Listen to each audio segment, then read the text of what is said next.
What is up, WhoDat Nation? Welcome inside a live edition of the Straight Up Saints podcast. I'm your host, Chris Vogel. We're going to go through this entire Saints game. Saints-Rams, Tyler Shough's first start for New Orleans. Just had a handoff to Alvin Kamara to get things started. Obviously excited to get to this. I think, this season's been pretty rough for this team at 1-7.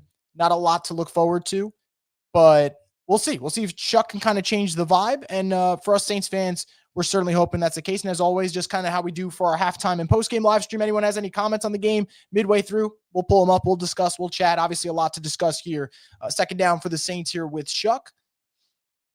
Two straight handoffs to AK, which, by the way, I kind of had the feeling if Alvin is feeling healthy enough today and the Saints are able to get some type of push in the offensive line against a very, very good Rams front, then maybe we'll see more touches for Alvin Kamara, which I would say the last couple of weeks hasn't been the case. So maybe we'll see that. But it'll be interesting. And like I said, we'll be here from first snap, which we just had, to the very end of this game. And we'll do some post-game coverage as well here at Buku Media. So make sure if you guys are in the chat, come over to YouTube, like the video, subscribe, stick around for a little, share your thoughts. It should be a good one. So third down here. Obviously, we're going to have to see what Shough's made of in this situation. Throw to Shaheed. Looks like it's going to be about a yard short. We'll see where they spot it. Look, I'll say this about Shough, and I see Willie with the comment here. Like I said, guys, if you have any thoughts throughout this post-game, in-game live stream, just drop them below. We'll have plenty of time to chat about the Saints today. Saying Shough's not changing anything, that's probably the likelihood, right? I said this before they made the decision to start him. It's going to be, nothing's going to magically change in terms of the help that the quarterback's going to get. Rattler didn't get much help from his receivers, his running backs, his tight ends. And I don't expect that to change for Shough. But, by the way, great coverage downfield by the Saints there on that punt. That's just terrific stuff there.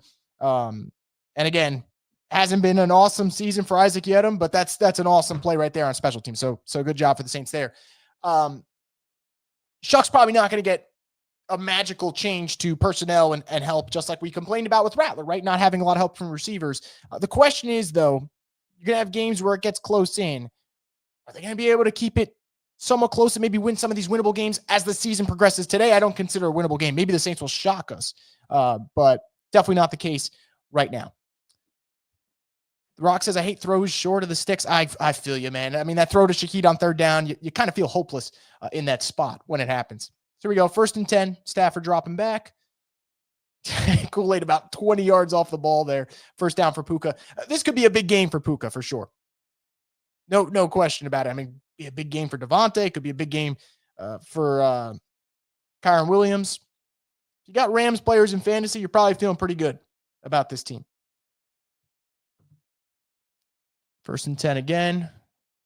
So what are we? 2 plays in, 2 catches for Puka. If you have the over on Puka Nacua catch yards, you'll probably feel pretty good about yourself at the moment. So, by the way, for Saints fans watching this one, obviously the focus is on Shough. I think, as always, though, I'm going to look at other things too. How does the offensive line hold up against this Rams defensive line?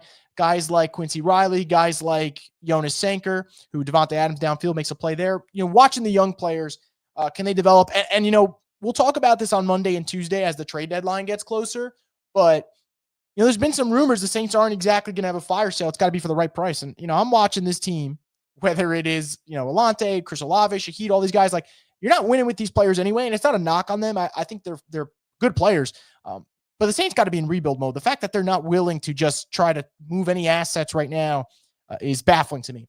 So 1st and 10 here. Rams are breezing down the field already. 3 of 3 for Stafford, 39 yards at the Saints 49 here. Yeah, it looks like they're just going to be racking up the first downs today.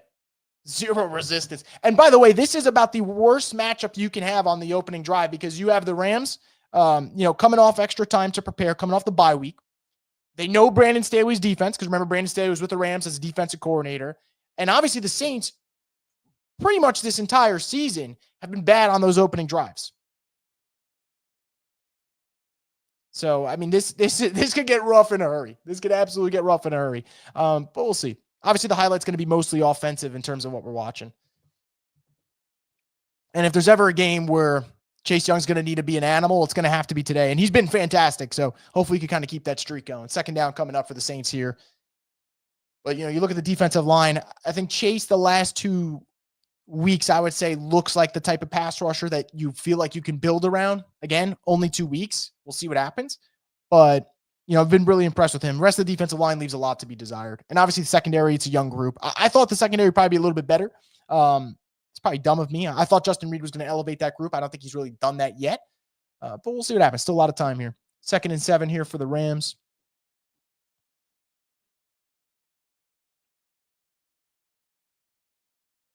All right, 3rd and short coming up for New Orleans. Another thing I'm going to look at for this game too, offensively. See Blair saying I'm so uninspired by Moore's play calls this season, which I agree. At some point, they got to start getting Bailey on the field more. I think last week, his snaps might have went up a little bit, but you traded a 4th and 7th for him. And as we get closer to the trade deadline, trade deadline's exactly 48 hours away.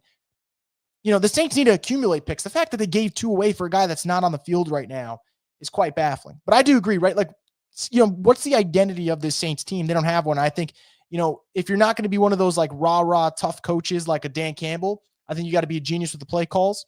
And that just hasn't been the case with Kellen Moore, I would say. And I know the personnel is not great. I'm not going to act like he's dealing with a loaded roster because it's far from that. But it is alarming, I'd say, the lack of dynamic plays and just the easy pitch and catches that we see other teams have. All right, go earlier today. Giants played the Niners. Niners put up an easy 30 spot, and they're banged up. So, that to me, I'm going to have grace with Kellen Moore. I'm going to give him the full season before I say whether or not I think that he can be the guy. But obviously right now it's a little bit frustrating. 1st and 10 coming up for the Rams. Marching down the field with ease, by the way. Marching down the field with ease. Which, I'm not really surprised here. Make that 3 catches for Puka. So again, if you had over on Puka catches, you're probably feeling pretty good right now. The only thing that probably goes against you is if they run up the score, and they could probably sit Puka by the 3rd quarter, late in the 3rd quarter. And, I felt like coming into this game, we'll see how it plays out, but Rams on Friday for Halloween were showing off their costumes and stuff. And I'm like, they're probably not even taking the Saints serious. And obviously opening drive has been all business. So that kind of goes against it, but I thought it was pretty funny. Massive hole. So defense is just not going to have any resistance on this opening drive. I'm not really surprised. Question's going to be if later as the game progresses, is Brandon Staley going to have any answer for McVay's offense? That's a massive question. So we'll see if that's the case. Right now, obviously hasn't been. 9 plays, 81 yards so far on this drive. 10th play coming up. Rams seem almost destined for a touchdown here. And look, I think this also works both ways. You'd obviously be frustrated with the way the defense is playing, and obviously, but do you want your rookie quarterback, let's say, down 14-0 early? Obviously not, but sure seems like that could be the case. Stafford dumping it off there. That's a nice play by Stafford, avoiding the pressure there. Although us Saints fans are pretty sure there are a few teams that are as good at near big plays as they are. They are fantastic at it. So 2nd and goal coming up here. Really balanced attack right now for the Rams. We'll hopefully get back to that day, right? As a Rams fan right now, you're probably feeling pretty good having number 9 over there. Stafford's been tremendous his entire career, but we'll get back to those days. Question is it going to be Shough or the Saints going to draft a quarterback? I think that's obviously going to be the question that determines things. 2nd and goal here. See if the Saints can maybe bend but don't break.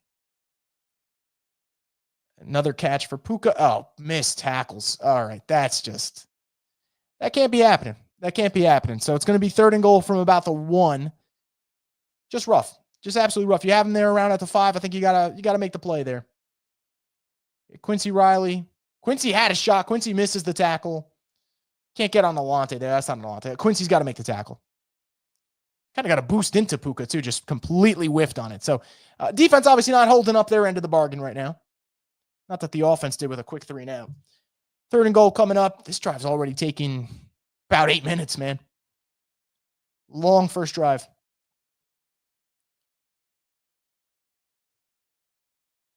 3rd and goal. Wide the fuck open. Oh, my goodness. Well, sold out to stop the run, and Tyler Higbee kind of just slides out the back door. About to be 7-0 Rams. I mean, what the hell? What the absolute hell? Not great. Not great for this defense, but Brandon Staley. Look at that. Selling out to go stop the run. Higbee's wide the fuck open. That's one of those, you just pick up your friend from the park, he'll catch that ball. He's that open.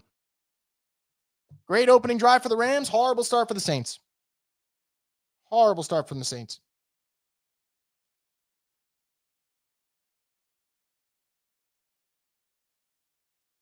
So 7-0 if this kick goes through.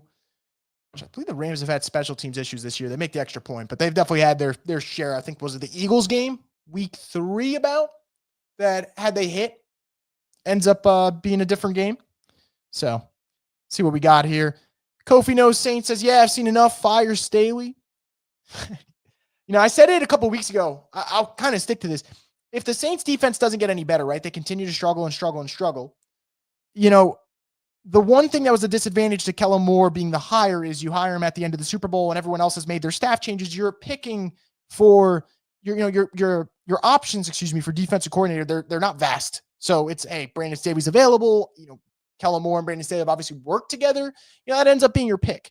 But if the defense doesn't improve, it continues to struggle, and you see shit like this, you'd hope, if you're the Saints in the offseason, Kellen Moore, friends, connections with Staley be damned, you go out there and you get yourself a legitimate defensive coordinator. If this continues, of course, obviously.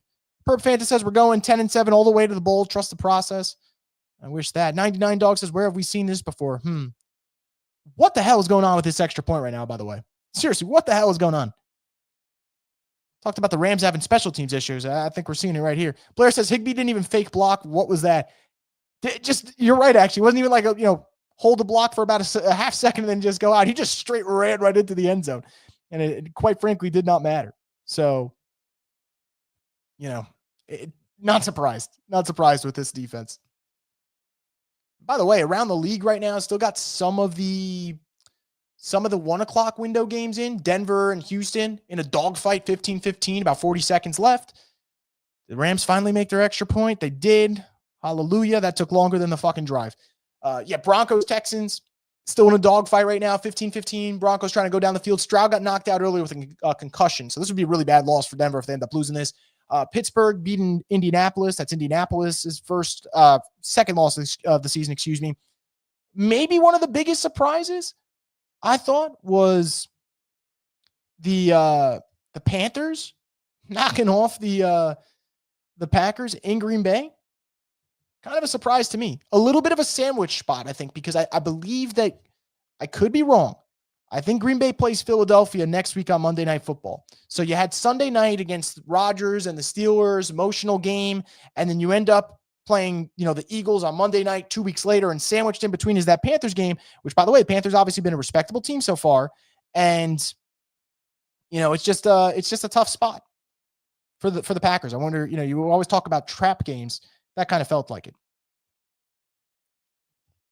WhoDat 712 says Kool-Aid seems only effective against no-name mid-wide receivers. Can't even challenge the big names.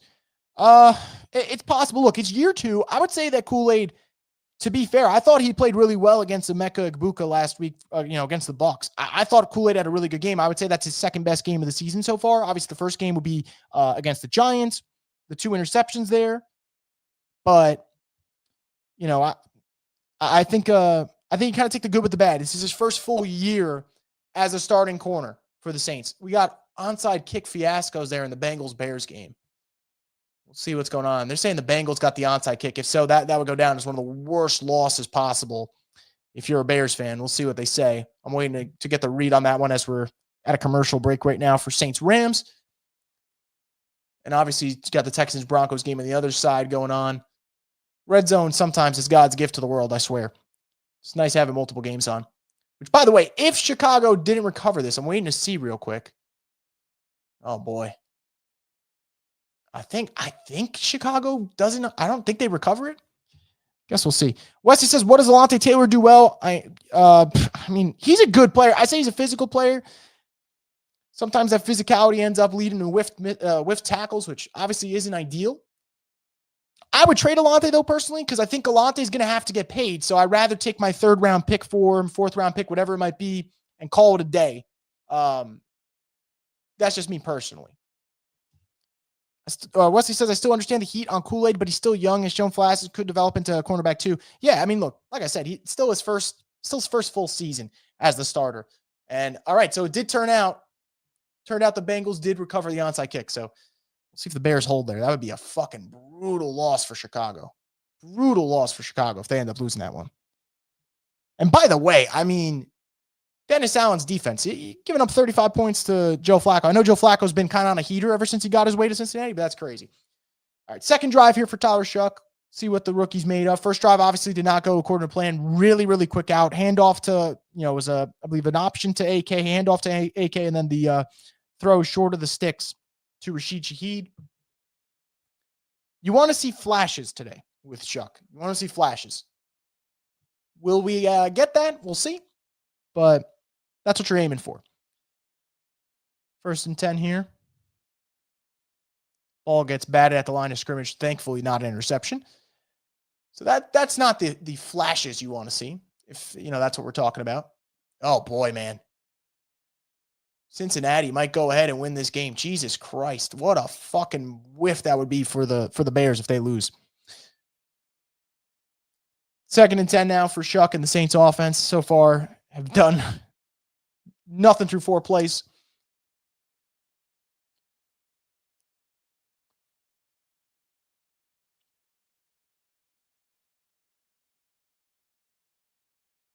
Get it at AK about a 3-4 yard game. All right. So far, not much cooking. What a slate right now we got going on. We got the Saints game playing. We got former Saints kicker going for a game-winning field goal here. It looks to be a very easy kick for him, so I have to imagine he made it. And then you got Dennis Allen's defense trying to avoid an epic collapse to the Cincinnati Bengals. So a lot of Saints wherever you go. 3rd down coming up here for Shough. And he gets sacked. Oh, man. It's going to be one of those days, right? Going to be one of those days. Offense got nothing going here. Let's watch the replay. Cesar Ruiz gets fucking bullied. Yeah, shocker. I mean, look. Not going to act like Cesar Ruiz is the reason the Saints stink, but good God, man. The Saints have invested way too many first-round picks in their offensive line for this to be, this product. Because I said before the season started, Saints giving up a mid return. Okay return. The Saints offensive line has way too many first-round, potential there, and too many investments for this to be the final result. It's kind of frustrating. But yeah, so far, haven't gotten much from the Saints offense. Saints defense kind of come back on the field after giving, 12-play, 88-yard drive, I think it was. So crazy to think that if the Rams go and score here, let's say it's 14-0, that feels like it's the game. Insane. Absolutely insane. So we'll see. I mean, my worry is I want to see the flashes with Tyler Shough before it gets to garbage time in the 4th quarter where the Saints are like inevitably down 21 points. That's what I'm hoping for. But we'll see. We shall see. Man, I'm trying to stay locked in also on the Bears game as well, because this one's coming down to the wire. Bears call. I don't love the Bears calling timeout here. I know they want the football back, so you're kind of assuming that the Bengals are going to score, but I don't know. Let's see. What else do we got here? Wesley says, with the Saints game and Pels game this afternoon of misery was entirely foreseeable, and I somehow still bummed. Isn't that sports, though? You get all excited. You might know your team's not going to win. You'll get excited anyway. Just the fandom of it. But yeah, what are they down, like 20 to the Thunder right now? I think it's safe to say QB is one of the last of our issues. We can't even get a proper evaluation on either quarterback with the rest of the offense being like this. Yeah, I do think that's probably fair. I do think that's probably fair. Like I said, you want to end up seeing flashes. Wow, man, Bengals come all the way back. Good Lord. I must say, and I'm not trying to sound like a hater as I see Dennis Allen schmuck face on the TV. How the hell does that comeback even happen? How does that happen? That's crazy. Blair says it's 67 degrees in Utah today. My dog wants to go on a hike. I'm heading out. I don't blame you. WhoDat 712 says a little off topic. How did Rome Odunze not get a single catch? Hashtag fantasy props. I played him in fantasy as well. I didn't really watch much of this game. I know Kyle Monungai had a really good game. I know T. Higgins had an insane touchdown catch. Didn't watch the majority of it to give you a read, though, as to why Odunze doesn't have a catch. I can't believe the Bears have stormed all the way back. That is insane. That is just insane. So, all right, let's see what the defenses got over here. 1st and 10. They're starting at the 42. All right, about a 5-yard gain there for Blake Corum. What's the most concerning part of the Saints for you heading into next season? To be honest, I think the concern would be that, the guy who's in charge of the roster is still there. That's my concern. Because all of it kind of stems back to that, right? So what's our big concern? We can't really evaluate the quarterbacks because the roster's not good. Well, who's in charge of the roster? Mickey Loomis. Let's say we don't think that the Saints have the right coach. Well, who's in charge of making the coaching hire? Mickey Loomis. So to me, that's the most concerning part for the Saints is it doesn't seem as Stafford's going to take a shot deep and just misses his intended receiver. That really could have broke this game open immediately. To me, that's the frustration with the New Orleans Saints, right? Is we're going to sit here and we're going to talk about what the issues are. And it's all warranted, right? It's all warranted, the issues they have. Defensively, offensively, lack of playmakers, certain guys not reaching their potential. But the guy who makes the roster, the guy who, the reason the Saints are in this cap issue, he's still here. So it's just quite frustrating as a fan. Marcus says the defense can't stop water. They were great last week, I will say. I give them their flowers for last week. Unfortunate that, they had no shot because the offense was atrocious. 3rd and 6 here. Let's see if the Saints can get off the field. That ball's tipped, and Saints are going to get off the field here. Love to see it, man. Love to see it. Good stop by the Saints defense. Great response there. Great response. Brian says, did Kool-Aid also forget how to tackle today? I'm not trying to get upset already, but he looks awful. See what happens. Still kind of early. We'll see how this plays out. David says we need a real coach. He should learn from McVay how to call plays. Everything Rams do is so easy and smooth. We need new offensive players, period, and we have a wrong coach. Well, we definitely need new offensive players. Unfortunately, about the McVay thing, I don't agree. I don't disagree with you, David. Like, I'd love to have a fucking guy like, Sean McVay, who is an excellent coach. But the Sean McVays of the world, oh, Jesus Christ. Saints are going to start way backed up on this 3rd drive. So, not great for that offense. The problem with that is, they don't grow on trees, the Sean McVays of the world. There's maybe like 4 or 5 coaches in this league that I think genuinely are super, super special. McVay's one of them. Kyle Shanahan, obviously Andy Reid. Saints had one in Sean Payton. Obviously, he decides to leave. So what are you going to do about it? But it's hard to get those coaches. They don't really grow on trees. But you see some guys break through and become that next level of good coaches. Like I think Kevin O'Connell's up there. Excellent coach. Dan Campbell's up there. See what's going on in this Bears game. 2nd and 10 over there. I cannot believe that they're trailing in this game. Seemed like they had this one locked up for good. And what a mess. And by the way, I know that it's hard to blame the guy when when they've scored 41 points. But watching Caleb Williams play football, he's talented as all hell. It is a roller coaster and not the fun type for me, Anytime the punt lands inside the 10-yard line for the Saints post Drew Brees era, I just know it's going to be a 3 and out. With how backed up they are and with how dominant the Rams defensive line can be at times, 3 and out's probably on the positive side of things. I'll give Kellen grace just because of the fact that he didn't have that much time to evaluate the team. I think he relied on Mickey's excuses of injuries being the reason we fell off last year. Well, I think Mickey definitely tried to play that, right? Because they're like, oh, well, we were 2-0 before the injuries. Yeah, okay. Like teams start 2-0 and then end up being bad teams. Like it's not, you're not just 2-0 and that magically makes you great, right? We've seen some fluky starts around the league. 2-0 is 2-0. Brian says, off topic, but the Saints official online shop is severely lacking in away jerseys. Kind of annoying because they're nice. Color rush is a bit much for me personally. I'm going to be honest, Brian. I have not bought a Saints jersey in a long time. I still buy a lot of Saints gear. Obviously, I bought recently a Saints hoodie like a couple weeks ago. I was kind of looking at that recent NFL collab that they just did for merch, but I don't really get into the jerseys anymore. I think the last jersey I had was Michael Thomas. I'm just kind of tired of obviously players come and go, tired of kind of recycling jerseys. And I had this weird streak, and I talked about it years ago, where if I bought the number 28 jersey, player was change his number. I remember I had Mark Ingram when he was 28, change his number. I had Keenan Lewis when he was 28. You guys remember Keenan Lewis? I had him change his number. So should be banned from buying number 28 jerseys. That's kind of where I'm at right now. Does this season make you evaluate Carr's time here as a Saint any different? It does not. Because my concern was never about, holy shit, are the Bears going to score here? Oh my God. Holy shit, the Bears just scored a touchdown. Wow, Colston Loveland, man. Good for him.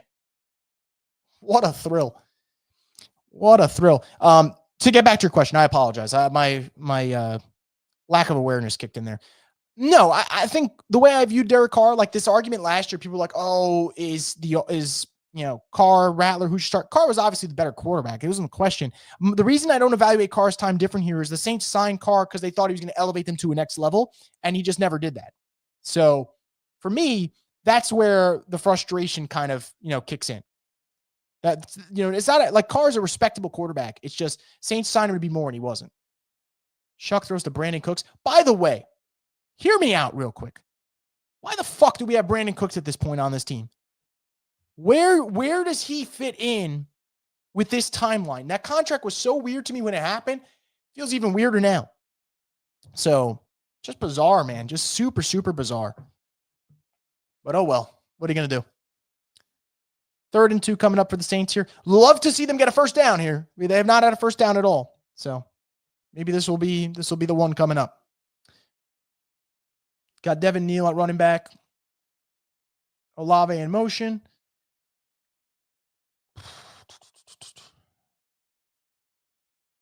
Oh my goodness. So it ends up being incomplete, and honest to God, that might have been the best possible scenario for the Saints because it looked like we might have had a strip sack and it looked like we might have had an interception. So quite frankly, I think we will I think us Saints fans will take the incompletion at this point. But again, Saints 3 and out. So not great. Not great one bit. By the way, look at the Saints team. As a fan, we got 8 more of these games left. I was assuming we signed Brandon Cooks so he could retire as a Saint. Almost reminds me of how we randomly signed Jimmy Graham last year. But I think Brandon Cooks is for 2 years. I think Brandon Cooks was for 2 years. Let me find it. Let me pull up his contract.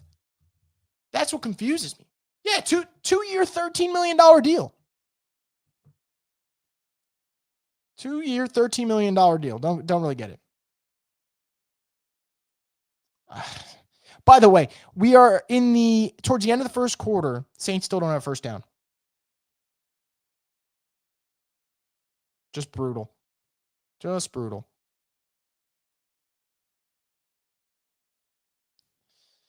See what we got here in the chat.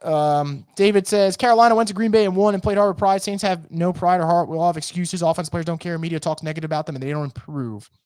I think the media is pretty easy on the Saints, to be quite honest. Because I don't consider people like me Saints media at all, personally.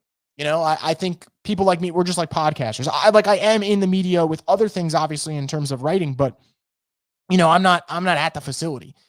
I think Saints media cuts them slack. And the Saints media doesn't have to be harsh on them per se, because that's not going to change things, right? Like reporters being harsh on the players, that's not going to magically make the Saints play better football. But I do agree it does seem like there's always excuses, but I think a lot of the excuses is more so like management making the excuses more so than anything, Brian says, I don't think Fernando Mendoza is going to fare any better with this roster. I think that's the concern, right? But I will say, because I said this last week and I truly feel it, Tyler Shough is competing against the 2026 quarterback class. It's no longer like Shough, Rattler. Like, The way I feel about Rattler is this. I think Rattler played well enough that he will have a spot in the NFL regardless, because he's either a fringe starter or he's a very, very high-end backup. So he'll be in the NFL. He's earned his spot. And that alone is awesome. As a fifth-round pick to already in year 2 know that you're going to be around in the league, that's awesome. Shucks competing against the 2026 class. I like Fernando Mendoza. I think he has some really good qualities. I think he plays in a system that kind of looks pretty similar to what we've seen with Kellen Moore so far. Whether or not that's a good thing is up for your interpretation and debate. But what I will say is, to your point, Brian, this roster's a mess right now. There are first round picks that, number 1 overall picks that go to certain situations where it's not that bad, Caleb Williams, obviously Chicago's been bad in terms of record, but look what he's got around there now. He's got DJ Moore. He has Rome Odunze, who they drafted. Colston Loveland, who made a great play before. I know he's injured right now, but Cole Kmet's a very solid tight end. Signed DeAndre Swift. Go out and get him a Ben Johnson as coach. So, they've done things to kind of surround your guy with the right support. And on the flip side, go watch what the Titans are doing this year, right? With Cam Ward. And with Cam Ward right now, I think he might have had a good game today. I didn't get to watch the Chargers-Titans one completely. But it's a mess right now. And Cam Ward, to me, was way more talented than some of these quarterbacks. And honestly, I think I like Cam Ward coming out of college better than I like Mendoza at the moment. And Cam Ward, who I thought seemed like not a can't miss, great play, by the way, by Alontae Taylor. Holy crap, did he blow that play up. Awesome play by Alontae. Cam Ward is in a tight end situation with not a lot of help. And I'm listening to fucking radio spots and people are talking about how he's a bust already. And it's tough. So I agree with you. You don't want to put him in that spot. 99 Dog says, why do they keep running Kamara up the middle? They have no creativity with the run game. None. Yeah, Mickey needs to go. Why is he giving a wide receiver who's running on fumes a 2-year deal? I just know all the other GMs look at Mickey as the easy GM to barter with. Yeah, absolutely. I mean, the Eagles have scammed them. Eagles have Jalen Carter because of the Saints. Just call it what it is. Even the Sean Payton trade.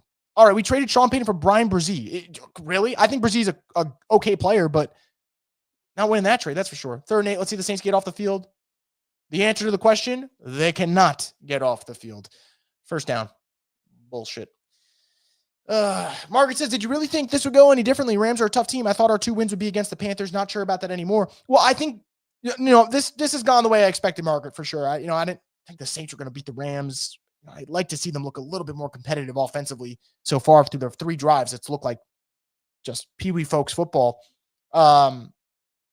Wins, though, you're looking at games against the Jets, Titans, Dolphins. Those are the ones that are maybe winnable. I'm not so sure the Panthers ones are that winnable. Panthers got 5 wins already. Panthers are probably the most disrespected team in terms of what their record is as opposed to the discussion surrounding them, right? Chase Young with the sack. Look at Chase Young, man. Chase Young has been awesome. Chase Young has just been great, man. So that's great to see. And by the way, as someone who was frustrated with the way Chase Young's injury situation went, I think that the fact that he's come back and he looks like this, you live with the absence, because it's not like Chase Young was going to make the Saints a contender. It's not like he was going to make the Saints a contender by being ready week 1. So to have him in there, pretty awesome. He's up to 3 sacks now in 4 games. I think he's playing great. Jedi says, forgot the Saints were playing today. Last week tuned me off. Turned me off, I guess you could say. I don't blame you. Disgusting game last week. Hopefully you're around for this one. Nice going, guys. Last week we couldn't get past the 30-yard line. At least we made it to the 40 this week. A lot of the offensive issues stem from the complete and utter lack of run game. For sure. I mean, look at last week. So let's pull up last week's stats. The run game's non-existent, which is funny because I thought that was something they'd maybe get back to. Last week, the Saints had 48 rushing yards. 24 of them were from Shough and Rattler. So not getting much in the run game there. What would be your reaction if the Panthers blew the Saints out right now, or blew the Saints out in both games? Wouldn't be surprised. Couple things. Panthers are running the ball really well with Rico Dowdle. That defense just shut down Jordan Love in that offense. So why couldn't they have success against the Saints? I'm going to be honest. The Saints would be very fortunate to get a split there. Very fortunate to get a split. So we'll kind of see what happens there. But would I be surprised? Not one bit. Not one bit. Thoughts on Carnell Tate? I think he's a playmaking stud. JSN, Egbuka, T-Mac, Puka are young wide receivers that are elevating their franchises. I mean, I like him a lot, so don't have to tell me. Don't have to tell me. Because I think Carnell Tate's a guy that I've been talking about recently. Did I mention it? I don't know if I mentioned him on the last podcast or I mentioned him on Twitter.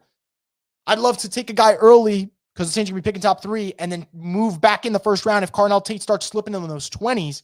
I don't know if he will, but let's say he does. I'd love to take him. He's a big-bodied wide receiver, too. I think they could use that, you know? Chase and Bain would be awesome, not going to lie. I like Bain, but I also wouldn't mind if they got, was it Arvell Reese from Ohio State? I really like him a lot. So, you know, I like him. Love Caleb Downs. I think Caleb Downs is awesome. Obviously, different. It's between getting a safety or getting a guy that's going to help out your pass rush. But, you know, I like those players a lot. I don't mind Ruben Bain. I just don't know if he's going to fit the mold for what the Saints want. But yeah, Carnell Tate, sign me the hell up, man. The issues are wasting first-round picks on offensive line. Management wastes high draft picks every year. They do. They do. I mean, they waste picks everywhere. Guys, I mean, his second-round pick was wasted on Isaiah Foskey, which, you know, let's see how this goes out. You know, let's see how this plays out with Shough. But, you know, we could be saying in a couple of months, hey, they wasted a second-round pick on Shough. And if that is the case, then 2 out of the last 3, as Stafford throws it deep there. And again, I mean, off the ball by a mile. So I'll be 3rd and manageable coming up, which again, should not be happening. When in second and 18, that is quite frustrating, man. And Puka, I think, is up to his 4th catch already. So, you know, it's looking like, let's say Shough isn't good. 2 out of the last 3 second-round picks would be Foskey and Shough. Those are premium picks, man. Second-round picks are important. You know, guys like Michael Thomas were selected in the second round. You could get damn good players there. I just feel like we have talented players who could easily dominate other teams, but we just don't have the glue here to put it all together. That's what's part of this. I don't feel that way personally. I think certain guys would benefit from a better situation. 3rd down here for Stafford. We'll get back to that comment in a sec. Great pass breakup. Great pass breakup by Jonas Sanker. See, those are plays that will get me excited. You know, when a rookie like Jonas Sanker right there on a 3rd and 3 is breaking in on the ball, making that type of play, that excites me. That really excites me. Great play by Jonas Sanker. Flew in like a fucking missile, man. Good coverage. Great play. Gets there without committing a penalty. Love to see it. 4th and 3 coming up. I'll get back to your comment in just a sec for sure. 4th and 3, big play coming up here for New Orleans. Let's see if they can get a stop here, get good field position. No, that throws low, and they're throwing a fucking flag. That's quite frustrating, man. Which, by the way, you think the NFL, we've suffered enough this year. This team's 1-7. We're playing the Rams. We all know how that NFC Championship game went, several years ago. You think you'd throw us a bone here? Of course, pass interference on Kool-Aid McKinstry. I mean, fuck off. Fuck off, NFL officiating. I want to see the replay there. I thought it was kind of a weak call. Let's see here. But on 4th and 3, it better be a legit PI. That's such a fucking weak call, man. That is such a weak call. That really is such a weak call. Unreal. All right, 1st and 10. Watch, the Rams probably get 7 out of this bullshit now. Saints should have been off the field. That's just a really fucking bullshit call. Oh, man. So about that, I think the Saints do have talented players. You know, you look at a guy like Chris Olave, Rashid Shaheed. I don't see them as dominant, though. I think they're good players. I think Olave would benefit from having a physical wide receiver across from him. Kind of think if he could be the Devontae Smith to someone else's A.J. Brown, I think Olave would probably benefit. Shaheed, he's good. I don't think Shaheed's a great player, though. I think Shaheed's a good player. Olave would probably be the one that maybe in a different situation he would benefit a lot. Matthew says, is Grando a potential trade candidate? Think you look to build around Chase Young? I mean, I would try to trade Carl Granderson. Dead cap-wise, you're not going to get crushed by getting rid of him. I would move Granderson. I think Chase Young is the guy for this defensive line for the next 2 seasons. So, Granderson's not part of the future anyway. I'd try to move him. And I'm sure there's teams that need defensive line help, Niners, Eagles, that can use him. So, Cowboys, another team. So screen here to Higbee. Man, if you had your Higbee player props, you're probably feeling pretty good today, aren't you? Damn, almost 7 years ago since the no call. Where's the time gone? It's crazy, man. Fucking crazy. Over under 42.5. Total for the game? Oh, I don't know, man. I don't know. Let's say the Saints get 10. Do I think the Rams are going to... I might go under. I don't know. I think the Rams at some point, if it stays this way and their defense playing well, they'll call the dogs off because the Rams play the 49ers next week, and the winner of that game will be in the driver's seat for first place in the NFC West. So I don't know. I don't think the Rams are going to be, pedal to the metal all 4 quarters trying to put up a 50 spot, It's going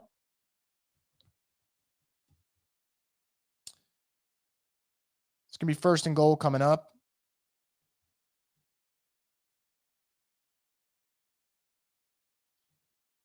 I still can't believe that PI call before, man. So we had a no call 7 years ago. I can't believe it's 7 years ago. That goes against the Saints. Now PI before that goes against the Saints now too. And the Rams are the beneficiary of both.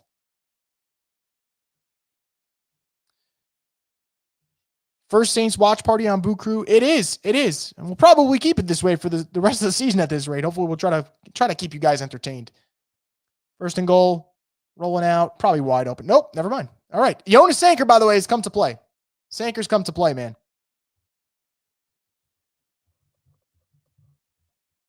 So, again, I said before, you want to see positives. You want to see positives when you're a Saints fan in a game where, we got a flag. Who the fuck is the flag on? On Alontae Taylor. Is that who it's on? Unbelievable. I was ready to get excited about Jonas Sanker's play. Who are we calling it on? Alontae?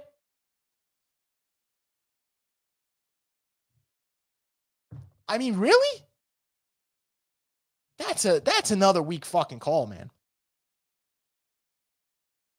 I think that's a weak call. I don't know about that, man. Maybe I'm wrong. I thought that's a weak call. But anyway, let's go back to Jonas Sanker. I'm not going to try to take away from him because Alontae Taylor picks up a foul there. You want to see the rookies, have their moments. So far, Sanker's made 2 big plays early in this game. Oh, my good Lord. I'd trade Alontae Taylor. Forget about the fact that he just got beat there.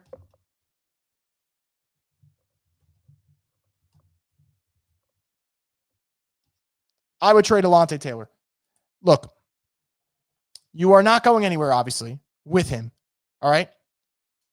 What purpose does it serve in giving Alontae Taylor a long-term contract? He's a good player. He never elevated to great. Frankly, I feel like he's kind of been stuck in neutral the last couple of years.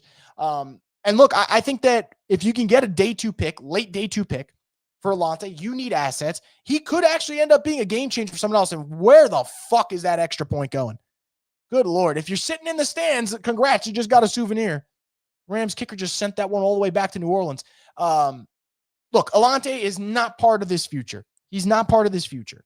And I think that if you're trying to rebuild this team, you got to start making decisions about which guys will be part of that. And when I look around, I think Kool-Aid McKinstry obviously going to be part of the team for the next 2 seasons. Quincy Riley's obviously going to be on the team for the next 2 seasons plus. Those right there, those are 2 corners right there. Do you need to commit? Because I think Alontae Taylor is going to get like a 5-year, $80 million contract for someone, or 4-year, $80 million contract from someone at this rate. Do you want to commit that money to Alontae Taylor? Me personally, not a shot in hell. So if I can trade him and get a late day 2 pick or an early day 3 pick, then I would do it. Saints need assets at this point. What is the purpose of keeping Alontae? Yeah, I know we're going to talk about the comp pick formula.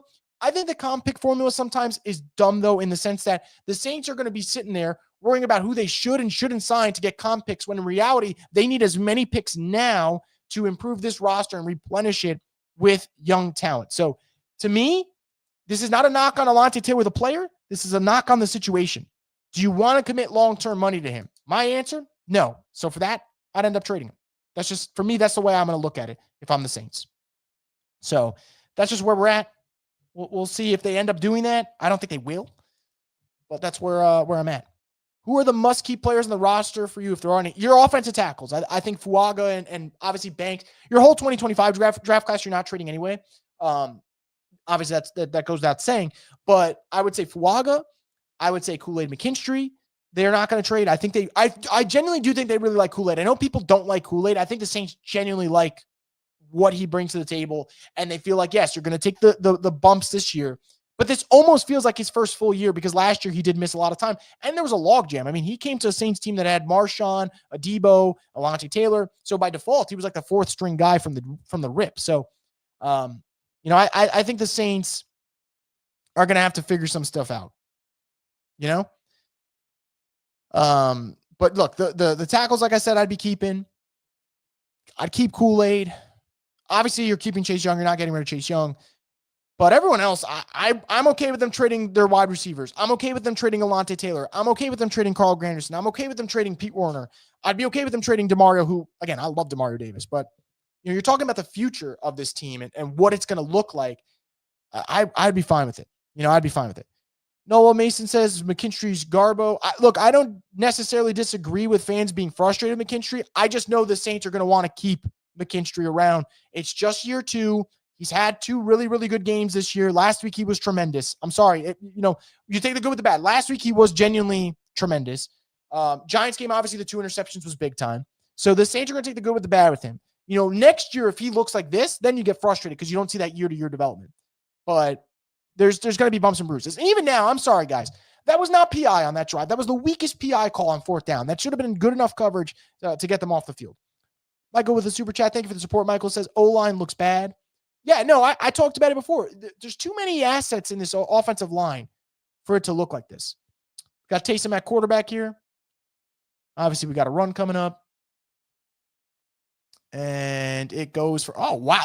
Man, look at Taysom go, man. Look at Taysom Hill freaking go. What a fucking play. Has Kellen Moore discovered that Taysom's good?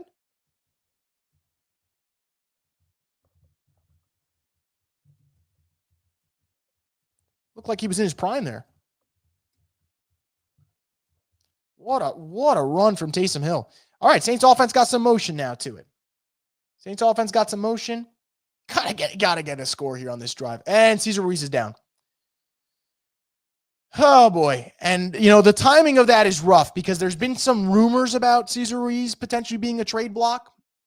So, can't trade him if he's hurt. Hopefully he's okay. Looks like he's getting his knee looked at. By the way, what a huge run from Taysom Hill. That was prime Taysom Hill in that spot. Saints need at least 2 first-round picks heading into the offseason. They need to make some crucial trades. I don't know if they'll be able to get 2 first. No, I don't think they'll have 2. Got to get some mid-round picks, though, so you can move around. Or just, make as many picks as possible. This is just a repeat of the Seahawks game. If they don't score here, it could definitely become that pretty quickly. Seahawks game was over already. This game technically isn't over yet. Are there any trade packages we can make right now to get a second first-round pick? Is anybody on our roster worth that? No. I don't believe so. I don't believe so. Trading back out of your potential number 1 overall pick could get you another one probably. It'll probably get you some really good draft capital. Got another run here for Taysom Hill. Maybe gets a yard. So Saints go back-to-back Taysom Hill runs. They're inside Rams territory here, so you got to get some points. Got to get some points. And frankly, I'd like to see points of the touchdown variety, not of a field goal. So 2nd and 9. Shough still on the bench, man. Shough still on the bench. Are they just going to run with, just keep it going with Taysom here? I mean, I wouldn't mind if they're just, trying to see what they could do with him at quarterback, but I feel like that ship has kind of sailed. But let's see.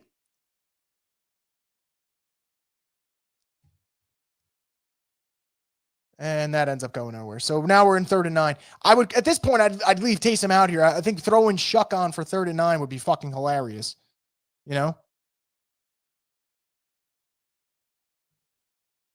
Listening while doing work, you got to get the yardage on those great runs. I got you. I definitely will. That's on me. I definitely will on that. So 3rd and 9 coming up for the Saints. So let's see. It seems like 3rd and 9, Shough's back at quarterback. See, I don't love that. See, that's where I think you get a little too cute. So now you're putting in the rookie who hasn't been in on the field this whole drive, and it's 3rd and 9. Just what kind of coaching is that, in my opinion? Oh, my goodness. Oh, my God. Saints got a first down. That looked like it was about to go to the house. Holy shit. That looked like it was about to be a pick 6. And it ends up being a first down for the Saints. Great fight by Brandon Cooks, by the way. Great fight by Brandon Cooks. That looked like it was destined to be a pick 6. And Brandon Cooks ends up getting the first down right at the marker. Right at the marker for the Saints. So they'll have 1st and 10 from the Rams 26-yard line. Got Devin Neal running here. Got about a 5-yard gain for Devin Neal. Man, I'm telling you, that looked like it was going to be a pick 6. And somehow it ends up working in the Saints' favor to get the first down. 2nd and 6 coming up here. Shough with the run. He gets stuffed at the 20. Where we at? 19. Oh, whoa. Wow, that throwing a little harsh down there. I think most quarterbacks would get a not roughing the passer, unnecessary roughness penalty drawn there. Not our quarterback. That's for damn sure. Do the picks matter if Mickey and his lack of talent evaluators are still the one choosing the wrong talent? You guys can decide. You know how I feel about that. I'm probably towards the they don't matter as much. You take it with a grain of salt. 3rd and 3 coming up here from the Rams 20. Let's see if the Saints keep this drive going. Would love for them to keep going. You really don't want to settle for 3 here, especially with the way the Rams offense has been moving. Let's see here. 3rd and 3 coming up. Saints stick with the run. I like the decision. Devin Neal gets leveled at the about 16-yard line. So it's gonna be 4th and 1 coming up. I'd go for it. I'd go for it. You're 1 and 7.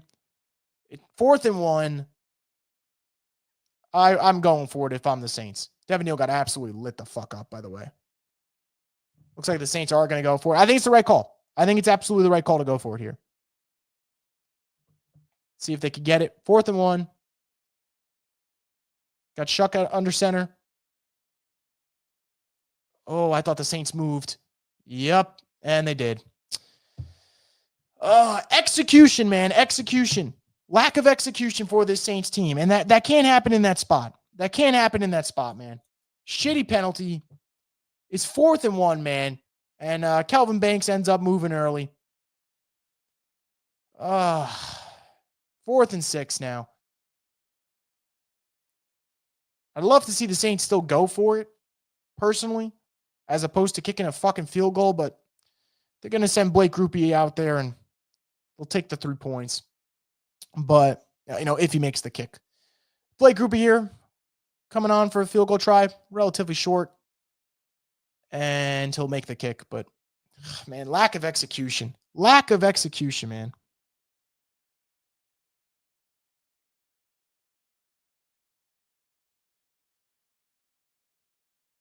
Can't have that on 4th and short. Can't have that. All right, so 13-3 Saints trail. Obviously, not loving what we're seeing from this offense right now. That drive, at least they got a little bit of a spark. Taysom Hill definitely set the tone there with that huge run. He's up to 30 rushing yards already.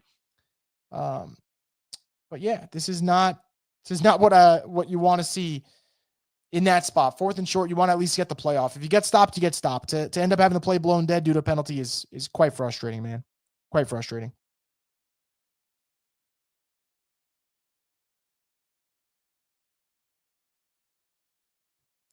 And by the way, why the hell has this become, and I'm not mad about it. I'm genuinely not mad about it. I'm actually quite relieved. But this Brandon Cooks connection has become quite legit. At least it seems that way, So we'll see if it stays that way.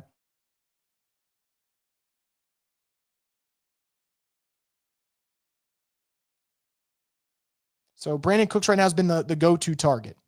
It's been the go-to target for Tyler Shough, which I find fascinating as all hell. Fascinating as all hell that's been the case. Very, very interesting. So he's got 2 targets right now. Doubt that keeps up. Unless the Saints are trying to showcase Brandon Cooks' trade value a little bit. But man, this is just brutal offensively. Let's see what else you guys got going on. Does Tyler Shough remind anybody else of Jameis, the way he throws a lot of these 50-50 balls with the utmost confidence in his wide receiver? I think that's kind of fair. When you're 1 and 7, anything inside 3 yards on their side of the field should be 4 down territory. I agree with you. And hopefully that is the case for the rest of the season. I think that does matter. You have literally nothing to lose. You are losing all these games anyway. You got nothing to lose. That drive may have been the most life we've seen on offense in a month, and it still ended a field goal. Our standards have plummeted. Not wrong.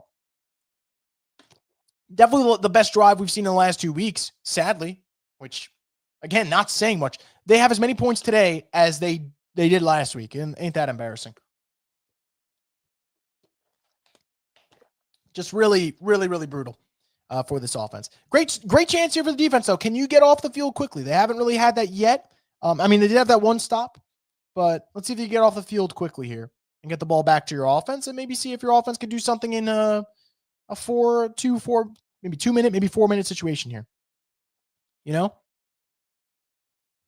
But so far, not a ton from this offense. Not a ton. And in terms of the target distribution, let me pull that up for you guys so far with Tyler Shough. Tyler Shough has attempted 6 passes. So far, 3 of them have been to Rashid Shaheed. 2 of them have been to Brandon Cooks. 1 has been to Chris Olave. 1 has been to Alvin Kamara. So, recipe for not success, I guess. I don't even think Mahomes can take this roster to playoffs. I don't think so either, to be quite honest. I really don't think so. This is what everybody wanted to see, huh? Shucks. I mean, sure. My argument is this, right? What the hell were they doing this whole season, though? Again, I think the people who want to make this a Shuck versus Rattler debate are quickly going to realize that the roster is bad. So it's not like they were going to win anything with Spencer Rattler anyway. Frankly, they weren't. Obviously, they've been 1-13 with him as a starter. I don't think Shuck is going to magically make this team win games. I don't. But you draft him with a top 40 pick. You are most likely going to be picking in the top 3. You might be picking number 1 next year for the Saints. So you have to find out if this kid is any good. And if he isn't, probably drafting a quarterback next year. So in just terms of, what's best for the franchise, you got to play Shuck right now. So I think anyone who's still on that hill about debating whether or not he should be starting, the team's got a job to do. It was this Kyron Williams running or Blake Corum? I didn't get to see. Blake Corum with a huge run for the Rams there. Obviously not ideal. Let's see the yardage gained here. They had it from their 40, ends up at the 39. So about a 21-yard gain there from Corum. So this is a sign of bad conservative coach. You're 1-7 down 13. You have nothing to lose. Go for it on 4th down. He made field goal and we're still down 2 scores. Yeah, I agree with you, David, but I think I've let that ship sail with Kellen Moore from the Seahawks game. Remember the Saints were down like 4 scores and they kicked the field goal to end the half. 1st and 10 here from the Saints 39. Let's see what happens here. Play action. No pressure. He's going deep to Puka, and that looks to be a touchdown. Kool-Aid's arguing no. I don't know what the fuck he's arguing. We'll have to see the replay. But to the surprise of absolutely no one, the Saints defense is getting skull-fucked right now by the Rams. All the time in the world for Stafford to throw. That is an easy pitch and catch. Coverage ain't even that bad from Kool-Aid. It's not great, but it ain't even that bad. That is a dime and a half. Let's see where he ends up landing. I think that right ass cheek got in. That's what she said, but I think that right ass cheek did get in the end zone for a touchdown. Great throw from Stafford, too. So Kool-Aid getting beat there. Puka might go for 200 yards. Might go for 200 yards on Saints today. It's a great throw, though. And I know a lot of people are going to get on Kool-Aid's ass. I get it. That's a great fucking throw by a franchise quarterback, man. Potential Hall of Famer Matt Stafford. We'll see what happens. Why did we draft a quarterback at 40, though, if we got to draft another one next draft? You don't know that yet. You're trying to get that answer. They didn't have a quarterback on the roster, hence why they drafted one, especially Kellen getting his pick, because as a new coach that you're usually going to let them have their say in quarterback. It's very rare that you don't. And when you do, it's usually a bad operation that it ends up becoming if you force a quarterback onto a coach. So they drafted Shough. Whether or not it was the right move, only time will tell. Odds would be that it is a wrong move because usually you don't see a lot of second-round quarterbacks pan into something. But they didn't have a quarterback of the future on the roster, hence why they drafted Tyler Shough. Now, if Tyler Shough doesn't play well, then you still don't have one. You got to go back to the well. Is this the worst season of the Saints in the last 15 years? We'll see how the final record plays out. It could be close, though. Could be really close. I look at the schedule. It's a lot of bad teams on the schedule, but I really don't know if they'll be able to win those games. Rams could have had 30 by now if Stafford wasn't overthrowing some of these. I mean, look, they already got 20 with 6.5 minutes left. That's pretty damn good. Does anybody else here get excited seeing good football from other teams? It's like we're so starved of this here. I mean, yeah, it depends. Look, that end of the Bears-Bengals game was crazy, which that wasn't good football because Bengals defense is just a train wreck. train wreck. But yeah, for sure. I mean, all right, like Bills Chiefs is on right now. I'm not watching that one because obviously we're watching the Saints game, but I love me some good football, man. Mickey Loomis caused Peyton to walk away. Broncos 7-2 improved every week. There was something behind the doors to make Peyton walk away, but we'll never know. Gale needs to fire Loomis ASAP. Yeah, I mean, I've said this before. I don't see how the hell a normal franchise would let Loomis keep his job. But this is the Saints, right? So, Loomis is allowed to make the cap situation what it is. If you look at the Saints' top 10 salaries for next year, half the guys should be retired. Alvin is not good anymore. DeMario's not good anymore. Cam's not good anymore. I know he had a big run before, but Taysom Hill's days they're numbered. Brandon Cooks, what the fuck? Like, they're running a retirement home, but these guys are expensive. And then draft pick wise, they've missed on picks. This ends up looking like it's going to be a decent draft for the Saints, which is nice. But go back to 2023, right? Isaiah Foskey is not on the Saints already. That was your second round pick. Kendrick Miller, I love the dude in terms of talent. He's never healthy. Waste of a pick. Nick Saldiveri, never healthy. Waste of a pick. Jay Kaner, thanks for the funny photo shoot. Waste of a fucking pick. So, they haven't drafted well. And this is kind of the product. You play against the Rams, and it is the second quarter. There's 6.5 minutes left, and I swear this game's already over. And I think that is the frustrating part as a Saints fan. And it almost is. It's not even jury duty, right? Because at least jury duty is going to get you off from work. This is everyone's free time.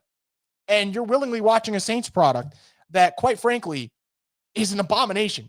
There's 6.5 minutes left in the second quarter. This game's fucking over. So at this point, let's see if Shough can make some good throws.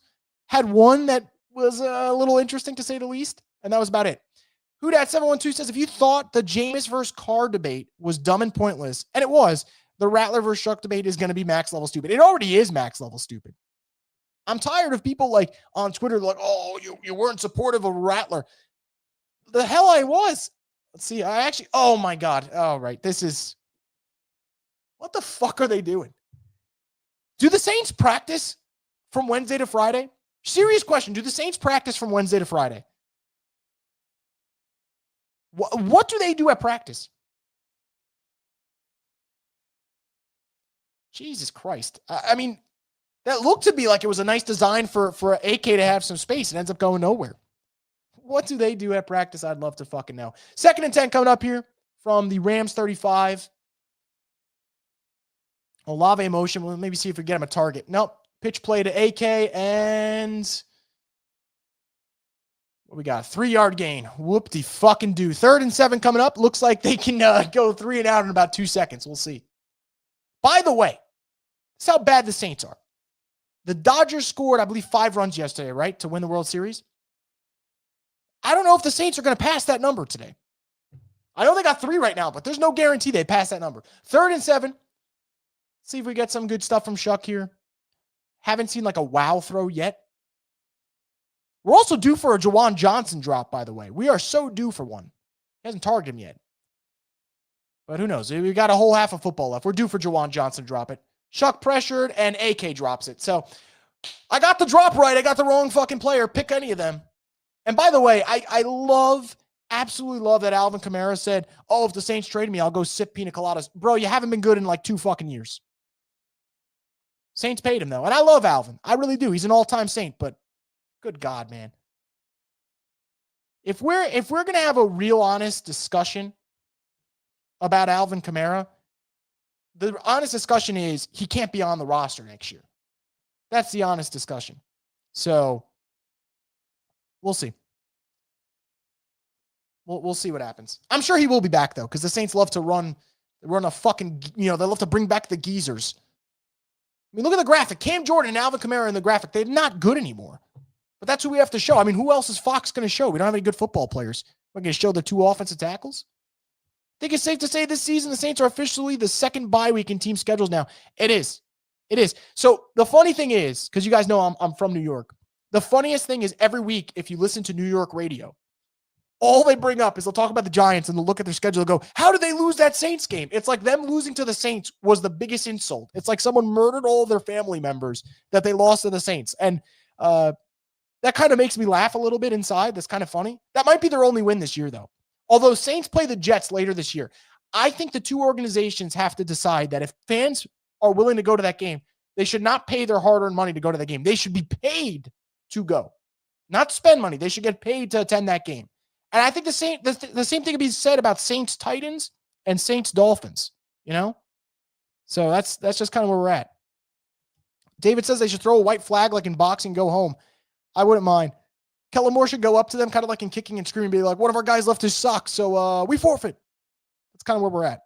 I've been very pro Kellen Moore so far, trying to be positive, but I'm starting to have doubts. The talent isn't great, but the play calling and scheming has been mediocre at best. Like I said, I'm being very fair to not overreact. But what is Kellen Moore good at? Like, what is the specialty of this Saints team besides losing? I really don't know. And it's unfortunate. Coaching. Loomis rushed to coach after a candidate turned him down, so he hired a Super Bowl coordinator, made a huge mistake. Kamara got old in front of our eyes. He really did. Which, it sucks to see. Father Time catches everyone. But the Loomis part, you're probably right. And by the way, to go real quick, and I'll keep going through the rest of the chat, to show how much of a joke the Saints organization they've become.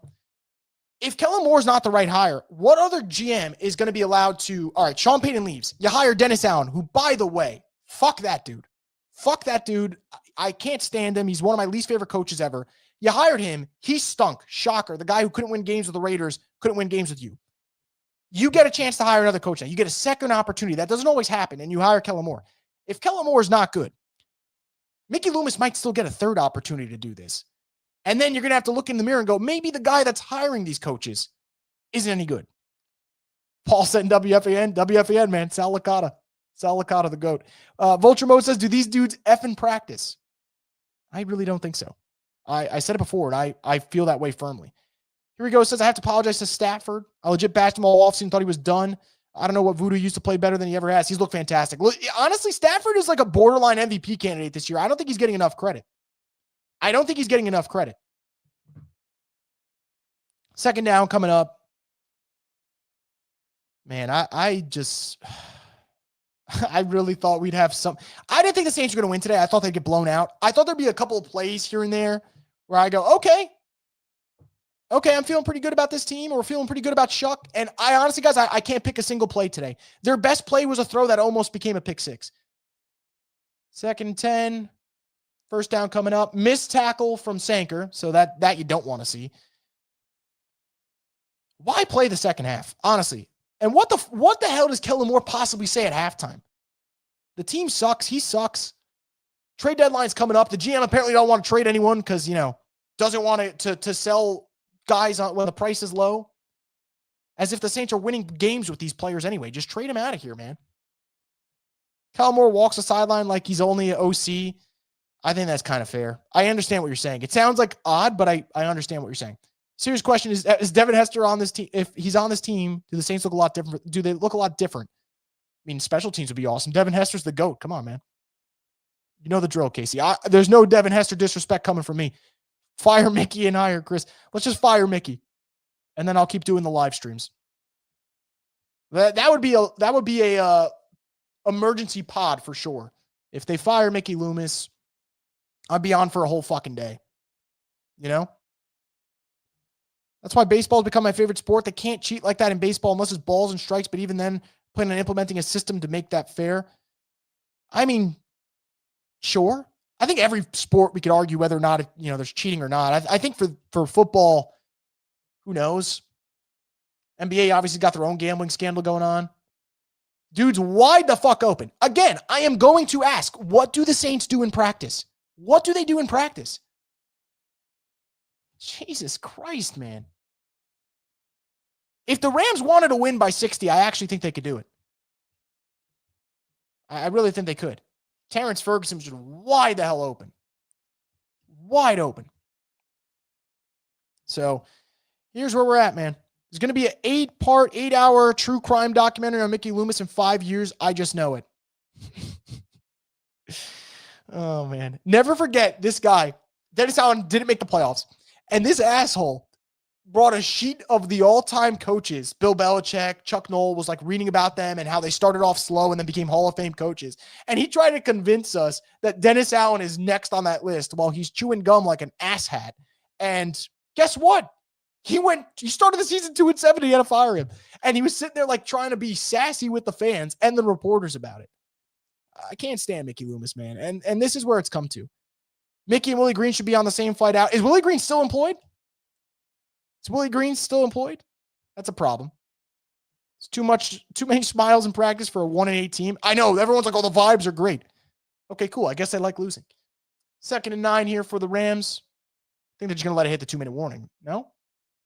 Or just let Chase Young jump, or is there false start? False start on left tackle, who's got the Guardian cap on, by the way, so you can see him from a mile away. See him a mile away with the Guardian cap on. So, 2-minute warning.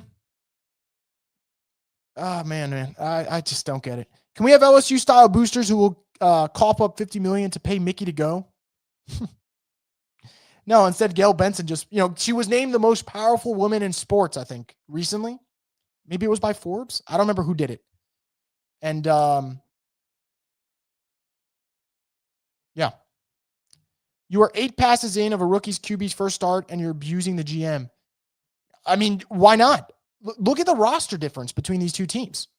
Look at the Saints roster's pathetic. If Shough is able to elevate this team, then the Saints have a franchise quarterback. That's how bad this roster is right now. So that's just kind of where I'm at, Tony. And by the way, it's not like this is out of nowhere. This is built up frustration of the trade deadline is 48 hours away. There's reports about the Saints not wanting to trade off some of their assets, So that's just kind of where we're at.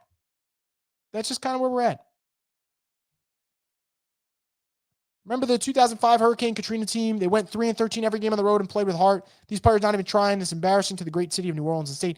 I mean, look, the trying part, I'm not sure. Let's see how next drive goes offensively if they get something going. And last week, the defense played their ass off. And I said last week how frustrating it was.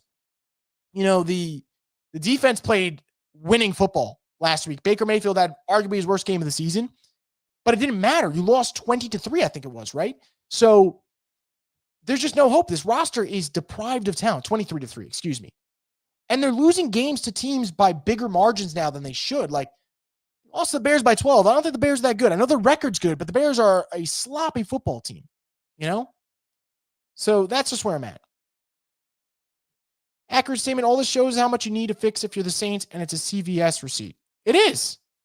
It is, man. Look, I get it, right? We knew this was going to be a rebuild, and people like me were like, man, they got to rebuild. So you get what you deserve, But it shouldn't look like this from a talent differential, all right, Giants have 2 wins this year. And I know the Saints beat the Giants. So maybe this is the wrong team to pick up. But I look around that team, and it's like they got Abdul Carter. They have Brian Burns. They have Dexter Lawrence. They have Kayvon Thibodeau. They have a really exciting rookie in Jackson Dart. They have a left tackle in Andrew Thomas, who's a stud when healthy. I look around the Saints. They don't have a lot. Like today on the field, right? Today against the Rams. The one guy right now who very clearly belongs on the same field with the Rams, who are a Super Bowl contender, is Chase Young. Chase Young belongs, and he is playing at a high level, and I think Chase Young has been a steal contract-wise. So I'll give Mickey Loomis credit for that deal. That's a great deal right now. It looks like it. But other than that, who else on the football field right now looks like they belong for the Saints? It doesn't seem like they have a lot of those guys. So that's just where we're at. By the way, we're gonna have our halftime show coming up, so we'll switch structure.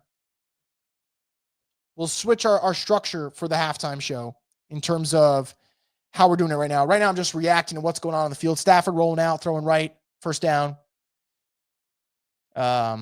At this point, you're probably assuming 7's going up. Honestly, I'd love to see them just give up the 7 from now so we could see Tyler Shough get into a 2-minute drill and see what he's made of. But that's where we're at.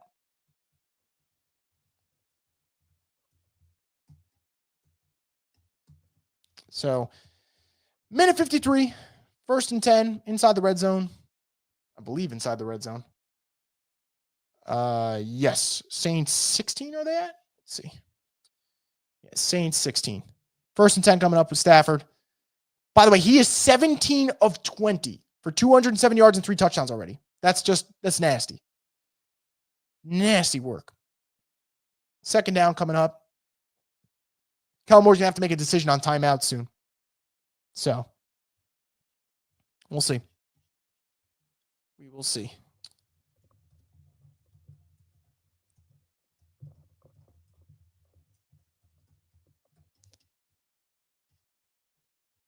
Second and 8, minute 25 on the clock. Saints really have to start thinking about using those timeouts unless they're just willing to go into the half down as much as they are, which is certainly possible. Rolling out. Wide open. Oh, good Lord. Oh, that should be a face mask on Allen, no? I think that's going to end up being a face mask on the offense. At least it should be. That's what it looked like from the naked eye. That's what it looked like. Looked like Davis Allen grabbed a hold of Jonas Sanker's face mask, and this should come back. Honestly, what does Kellen even bring to the team? You get the same results with any random personal. I mean, you don't get the same results. If I went out there, you guys would be watching the Saints will lose by like 105 points by halftime. I mean, come on. But I get your point, though, D23. I get your point. You haven't seen much. Any other candidates in mind for a new GM? I haven't really looked because I'm just under the assumption, good God, Davis Allen got a hold of that face mask. Good God, man. Oh, my. I haven't really looked yet. We'll do something about that, though. If we start hearing whispers that Mickey Loomis is going to be out, and there's been nothing of that, we can get into what's going on.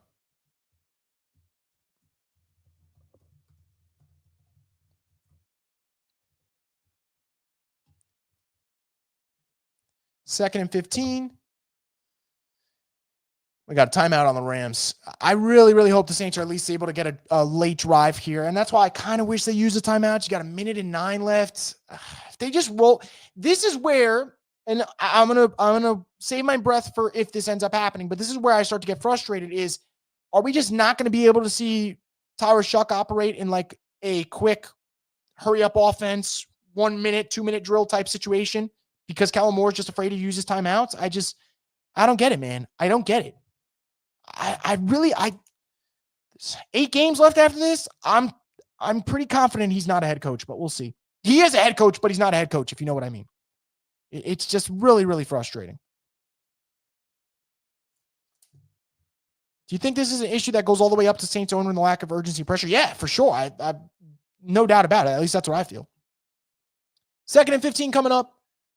I feel like this is a perfect spot to go over the top to Devontae Adams if you're the Rams, but I am not sure. Stafford pressured, rolling out. It's going to throw it away. I mean, look, Saints are getting some pressure. They're getting some pressure, which they need to do, obviously, with the moments they haven't. You've seen Stafford take advantage of this defense. Once again, man, Chase fucking Young, and he got held. Chase Young is playing out of his mind.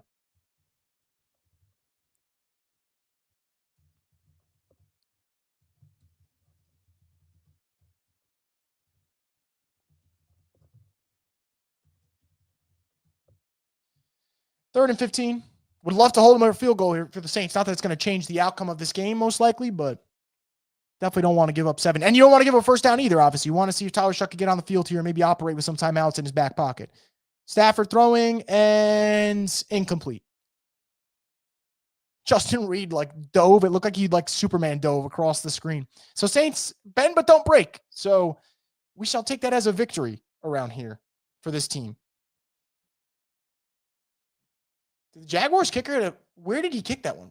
68-yarder? Is that where he hit it from?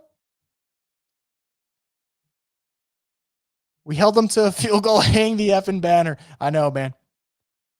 I know.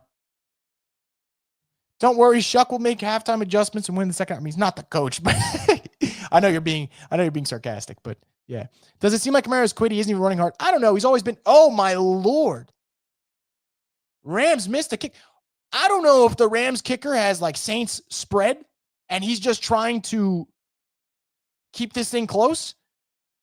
Was that laces out? Why was that such a bad kick? No, it was a perfect hold. Oh, it might have got deflected. Did it get deflected? Yes, I think it did. Wow. Either that or we have a guy who's clearly point shaving for the Rams. I don't know where we're at here. I do not know where we're at. 1st and 10 coming up for the Saints. Way backed up. But hey, you got 3 timeouts. Let Shough try and air this thing out. You're down 17. If I'm the Saints, I'm not going conservative. Joshua Carty, time to learn job application. So true. Shough drops back. Hits Shaheed. Nice gain there. I would use my timeout. That's a great start to the drive, though. Great throw from Shough. Get Shaheed on the money and let him gain some yards after the catch. Great start for the rookie there. That's what you kind of need too, man.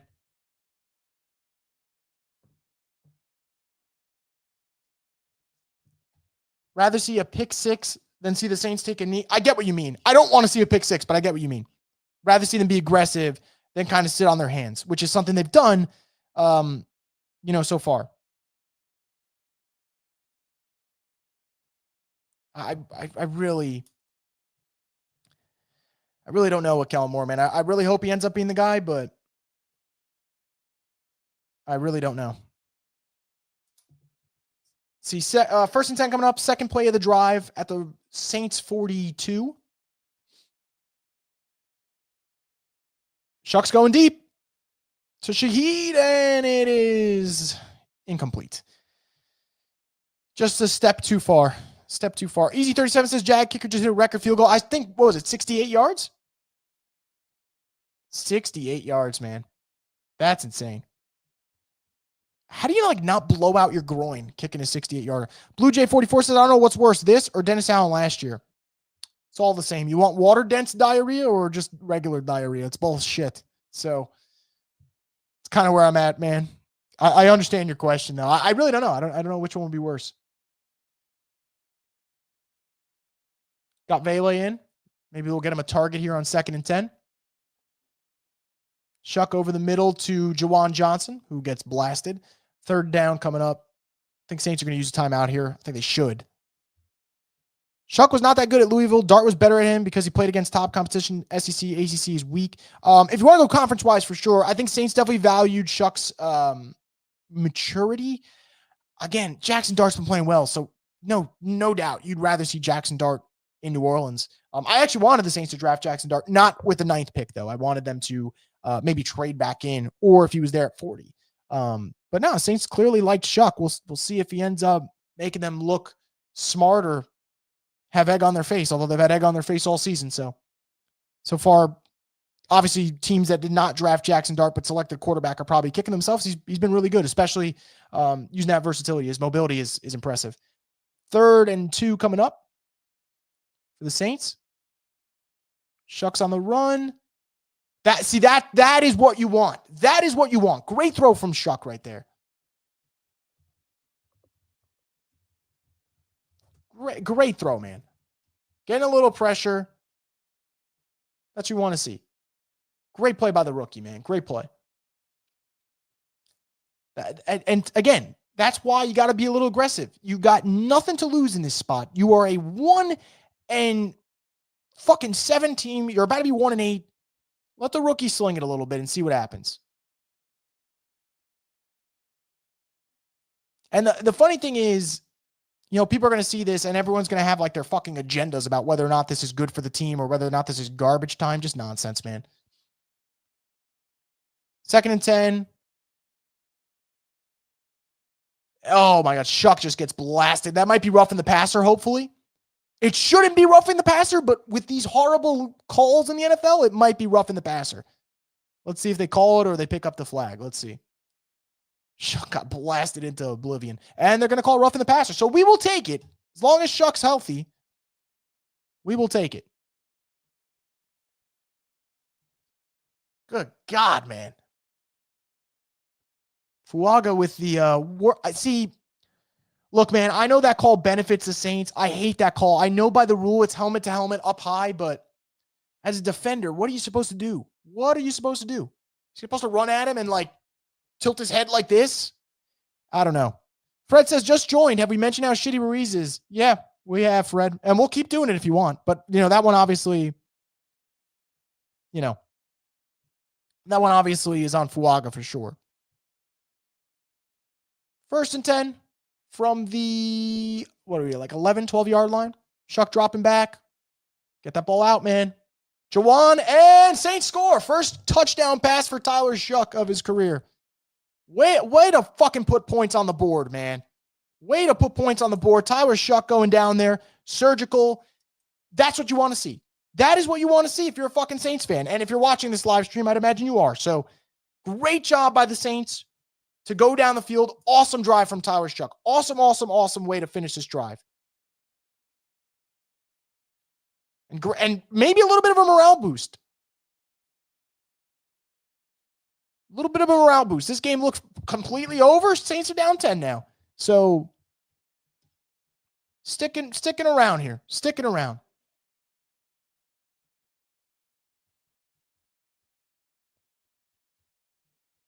And you know what, man? That is not an easy situation. You got about a minute left. You got about a minute left on this drive.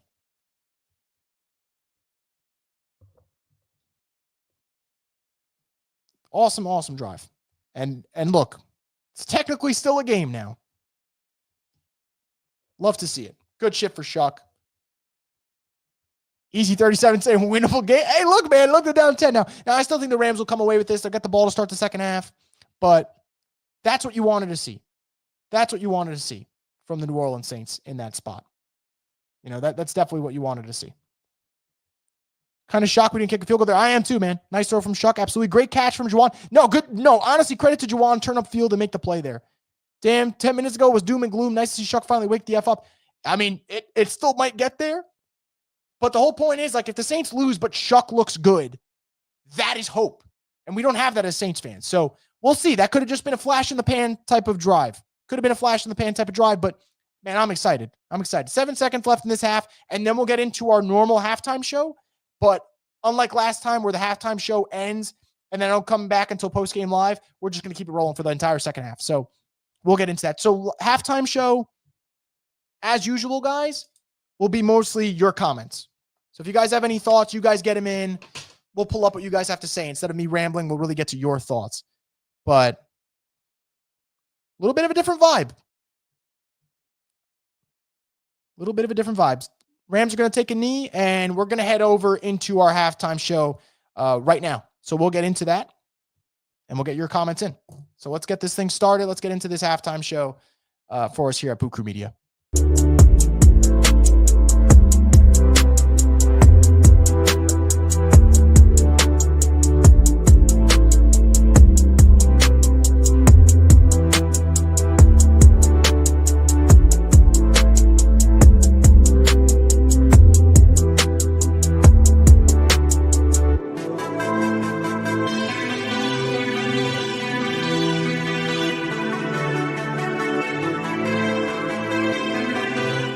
All right, Saints fan, what's going on? Welcome inside our little halftime edition of the Straight Up Saints podcast. We've been streaming the entire game so far, Saints Rams, and we're going to keep it rolling for halftime. As always, guys, if you're in the chat, whether it's through YouTube or on X, come over to YouTube, subscribe to Boot Crew Media if you haven't. Give this video a like. We greatly appreciate it.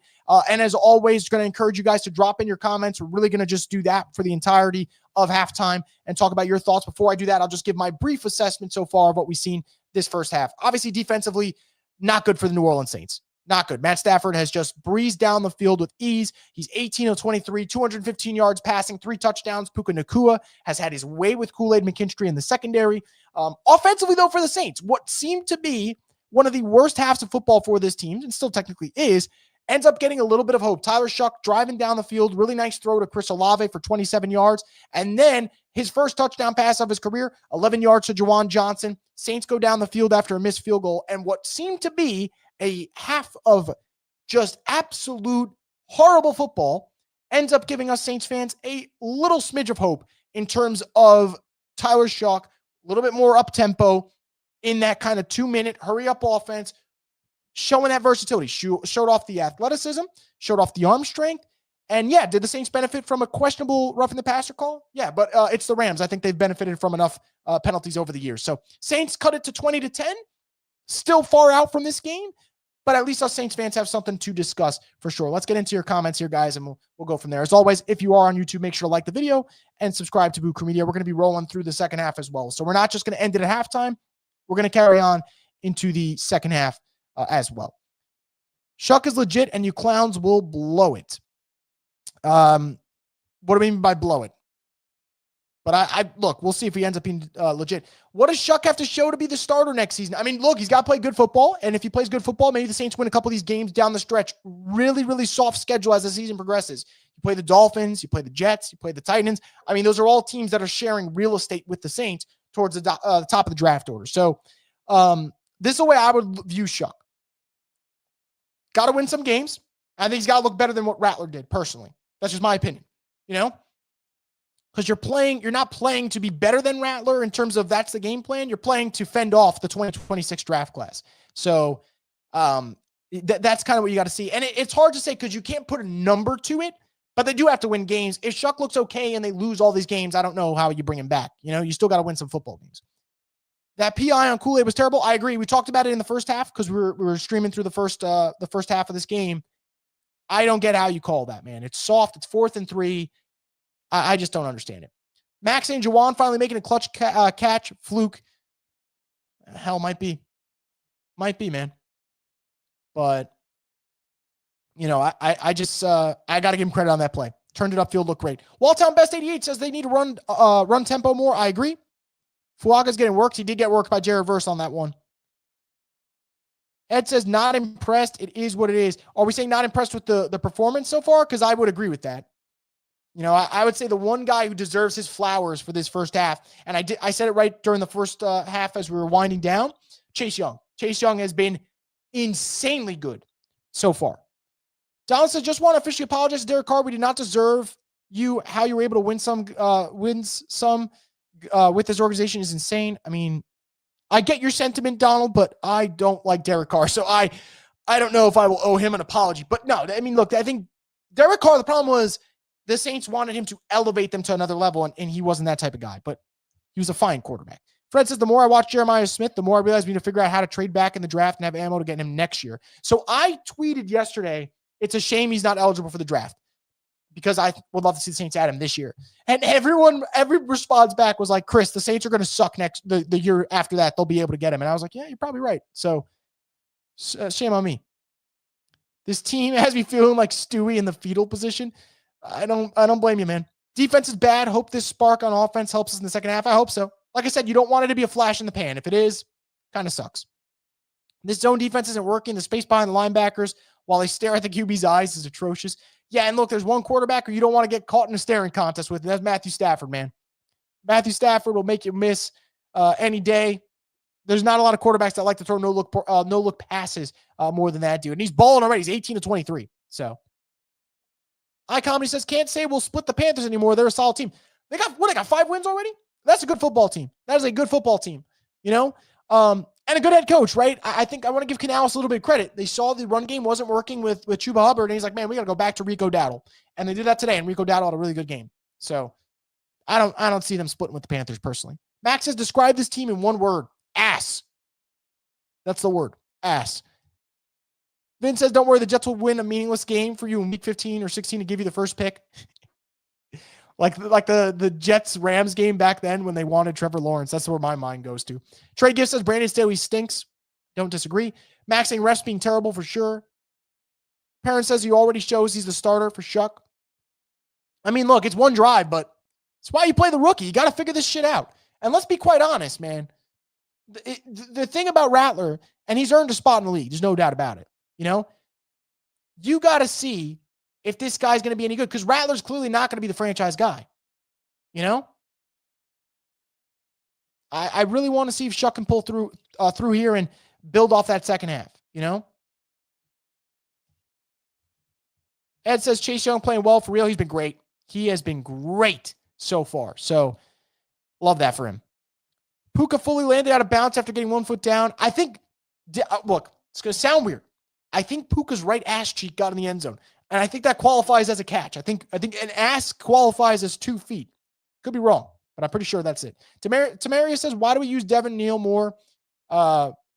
AK not cutting it. Like saying they should use Devin Neal more. If that's the case, I agree with you. I mean, they already got running backs anyway right now. Kendra out for the year. Haven't really added any other talent to the running back group, which is something they need, something they definitely need to add. So, and I think because they're down, if they're going to get a more passing situation, I think you're probably going to leave Devin Neal in. I think his pass protection is pretty good. And let's be real, Alvin throughout his career, even in his best years, was never a pass protector. So I think you're going to keep him out there. At least you should. It's just the team, not Chuck. I think that's fair. Not impressed either. I mean, look, reality is, Ed, to your point, they are a missed field goal away from being down 23-3. That happens, and then you go down the field and you make some shit happen. All of a sudden, the score looks a lot closer than what the actual game has been. Thoughts on Taysom Hill injecting energy into this team? I mean, I love to see it. It looked like prime Taysom Hill.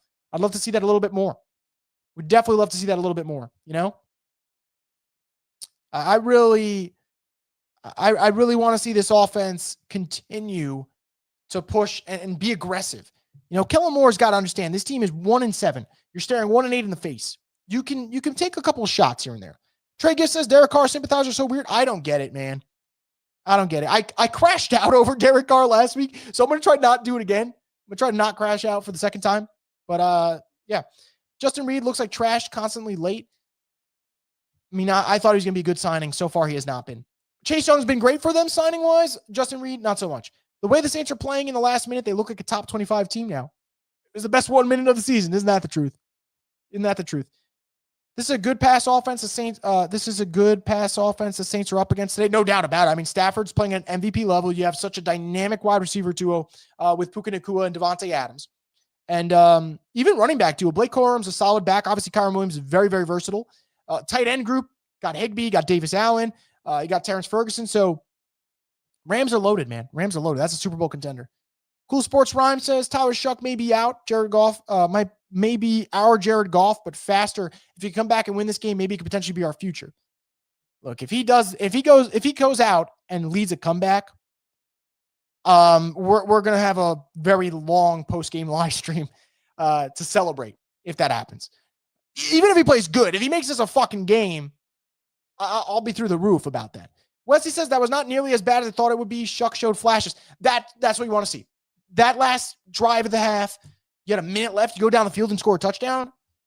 Let's be honest with ourselves, guys. A minute just to play, about a minute and 8 seconds, I think it was left. Saints recently, that ends up being either a field goal or them just kneeling on the ball. Pierre said two things that I would say about Kellen that's starting to piss me off. Why do you put Taysom under center for series when you're trying to develop Shough? Why are we not throwing a Vele? So let's get into those. I think this is great points, Pierre.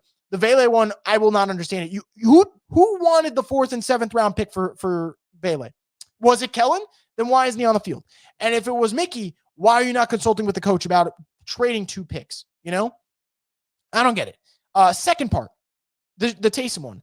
I wrote that down in my notes. Taysom has a really nice run for the Saints, right? Really big run, injects the offense with some life. And then you decide to keep him in there for 2 more runs. And you then say, oh, let's go back to Shough on 3rd and 9. What kind of coaching is that? What kind of coaching is that where you're trying to develop your rookie and you go 3 straight runs with Taysom Hill? I get the first run was great. Awesome. But then you go to the well one too many times and then you tell your quarterback, your rookie quarterback, by the way, hey, get back on the field. Get back on the field for, 3rd and 9. I don't understand. I just think that's stupid coaching, in my opinion. That's just kind of where I'm at. I'm tired of hope the other teams lose.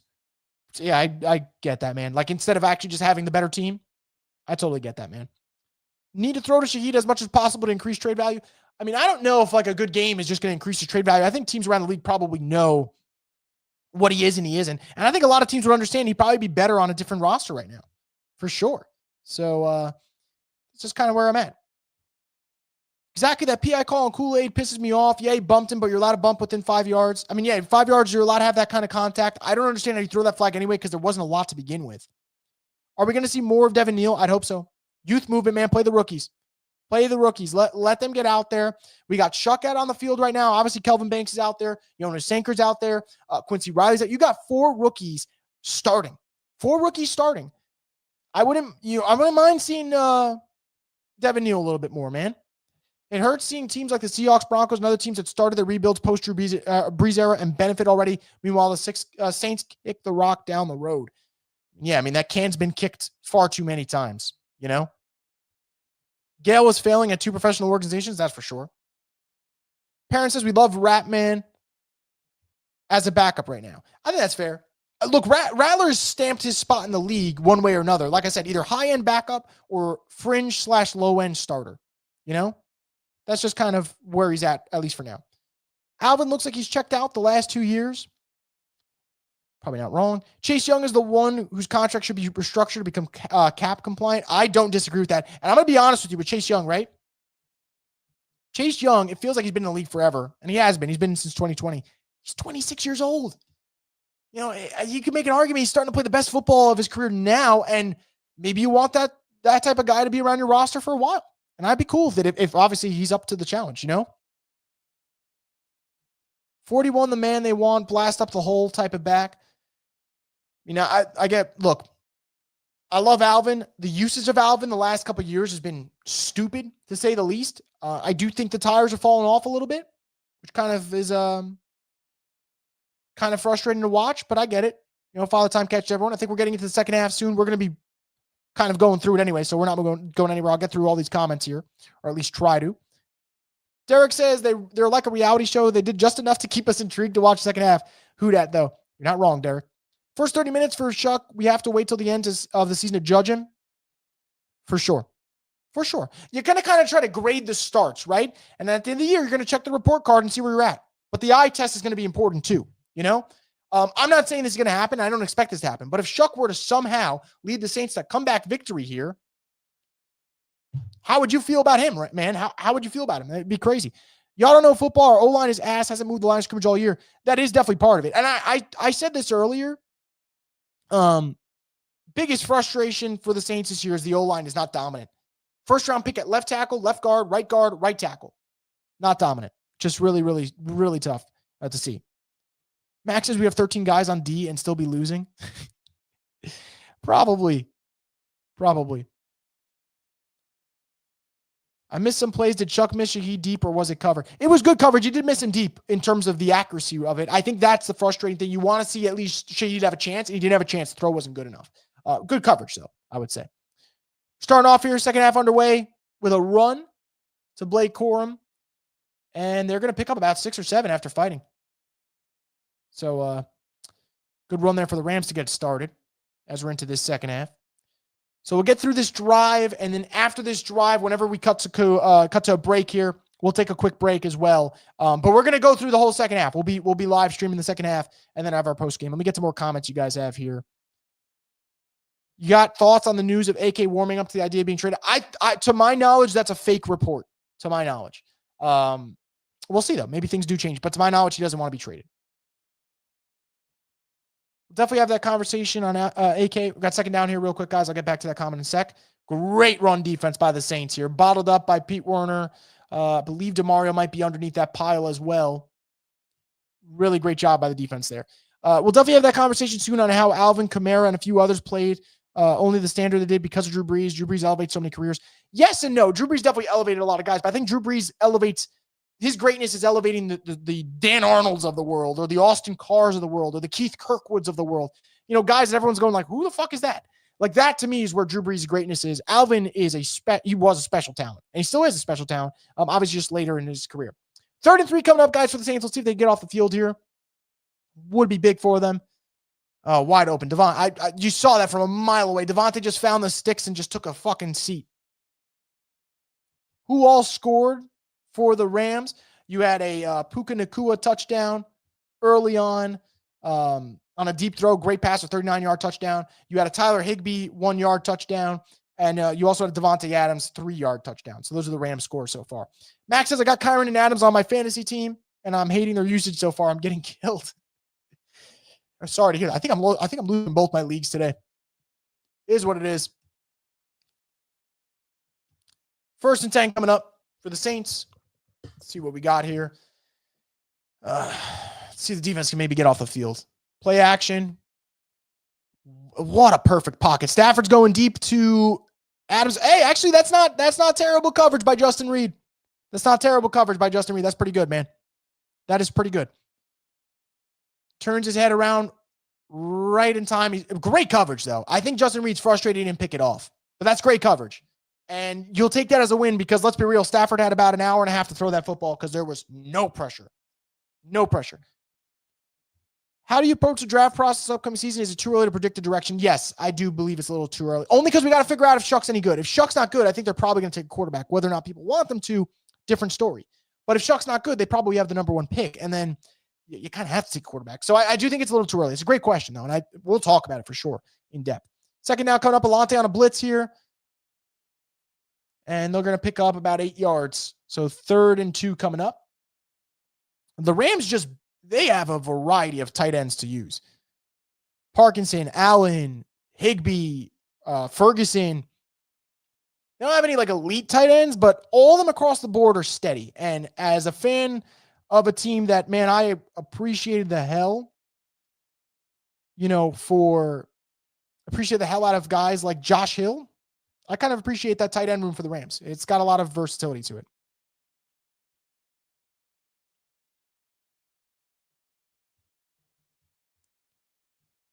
Third and 2, and Rams are going to call timeout early here. We'll see if that ends up coming back. We'll keep a pin in it. I don't think it will, but we'll keep a pin in it. Starting to think Kellen Moore sucks. I mean, I'm kind of thinking that as well, man. Just a little bit. Just a little bit.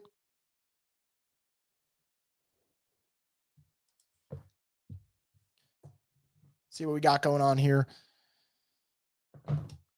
Wish Jeff Landry would leave LSU alone and meddle in the Saints organization.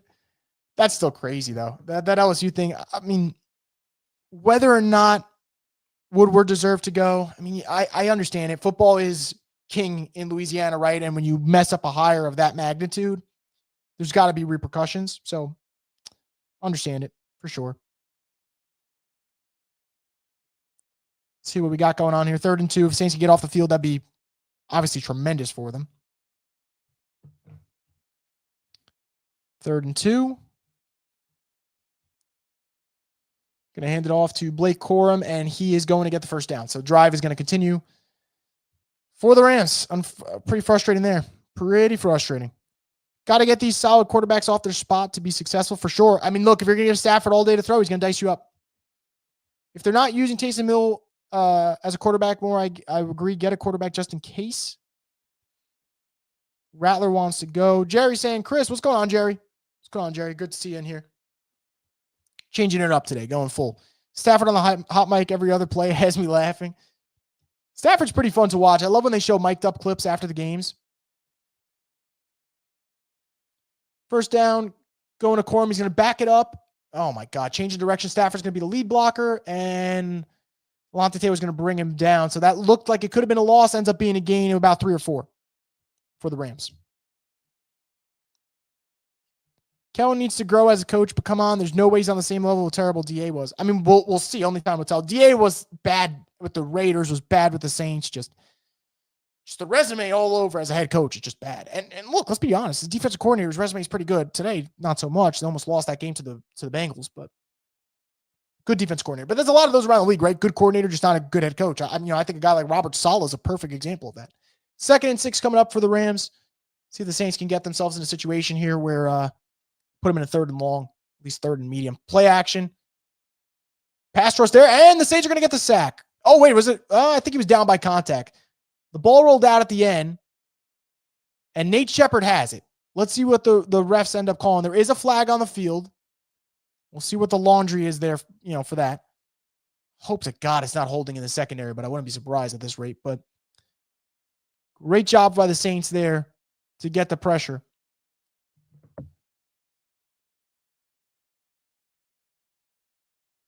And would you look at that, man? Little bit of a surprise. Jonah Williams, the one who forces it there, forces the hit. 3rd and 11. 3rd and 11 coming up. So you got him where you want him. Defense has him in a 3rd and long here. Got to make a play. Get off the field. Get the ball back to your offense. See if your offense can build off of what that last drive was. I'm guessing Kellen's going to challenge whether or not it's a fumble. Let's see. Yeah. All right. Let's see. See a different angle. I thought it looked like he was down by contact, but who knows? Maybe the Saints got a better angle here. I don't like that challenge. I don't know. I don't like that challenge, man. I get it. You're a desperate football team. Look, Rams have spent the time out already too, so maybe the Saints are trying to even the odds here. He looks down, but who the fuck knows at this point? I mean, NFL will always kind of surprise you. But he looks down to me. The ball was moving, but too close to Overton. That I agree with, Michael. I agree with that wholeheartedly. I think you could kind of see it sliding a little bit, but is it conclusive? If you had to root for an AFC team this year, who would it be? For me, Indy or Pitt. Seeing Danny Dimes do well, although not today, I find heartwarming. Seeing Aaron go out with a ring would be cool. So I can't go Pittsburgh because I'm not an Aaron Rodgers fan. Great question, though. Indianapolis would be one of them. Indianapolis would be one of them. So that would be a team that I wouldn't mind seeing win if they were able to do it. And then sticking in the AFC, since that was part of the question, I think it'd be interesting to see if Buffalo could finally get over the hump. Just from a standpoint of, Josh is such a good quarterback. I'd like to see if he could get over it. I don't know if they will, though. But I think Bills and Colts would be my pick. Those would be my pick for sure. My picks, excuse me. Fred says they put 54 at D tackle when he got a sack. Where did that come from? I mean, hey, look, got to switch things up. But yeah, Jonah Williams is the big play there. I think the ruling on the field, apparently it's going to stand. Doesn't seem like the Rams are coming off the field. And look, Jonah Williams has played for the Rams, so I kind of like the idea of getting him in there, getting him some burn against an offense that he probably knows pretty well. I'm okay with the challenge if you're looking at it from the perspective of the refs being incompetent. True. As Josh says, though, Saints never win these type of challenges. Although Indy played terrible today, 6 turnovers. They did play terrible today, for sure. Bills, but anyone other than the Chiefs? Yeah. I mean, I think I'm sure a lot of football fans are in that camp right now. But Chiefs have earned that respect of, until you actually see them knocked out, it's very, very hard to go against them. It's very hard to go against them. They're just too well-rounded of a football team.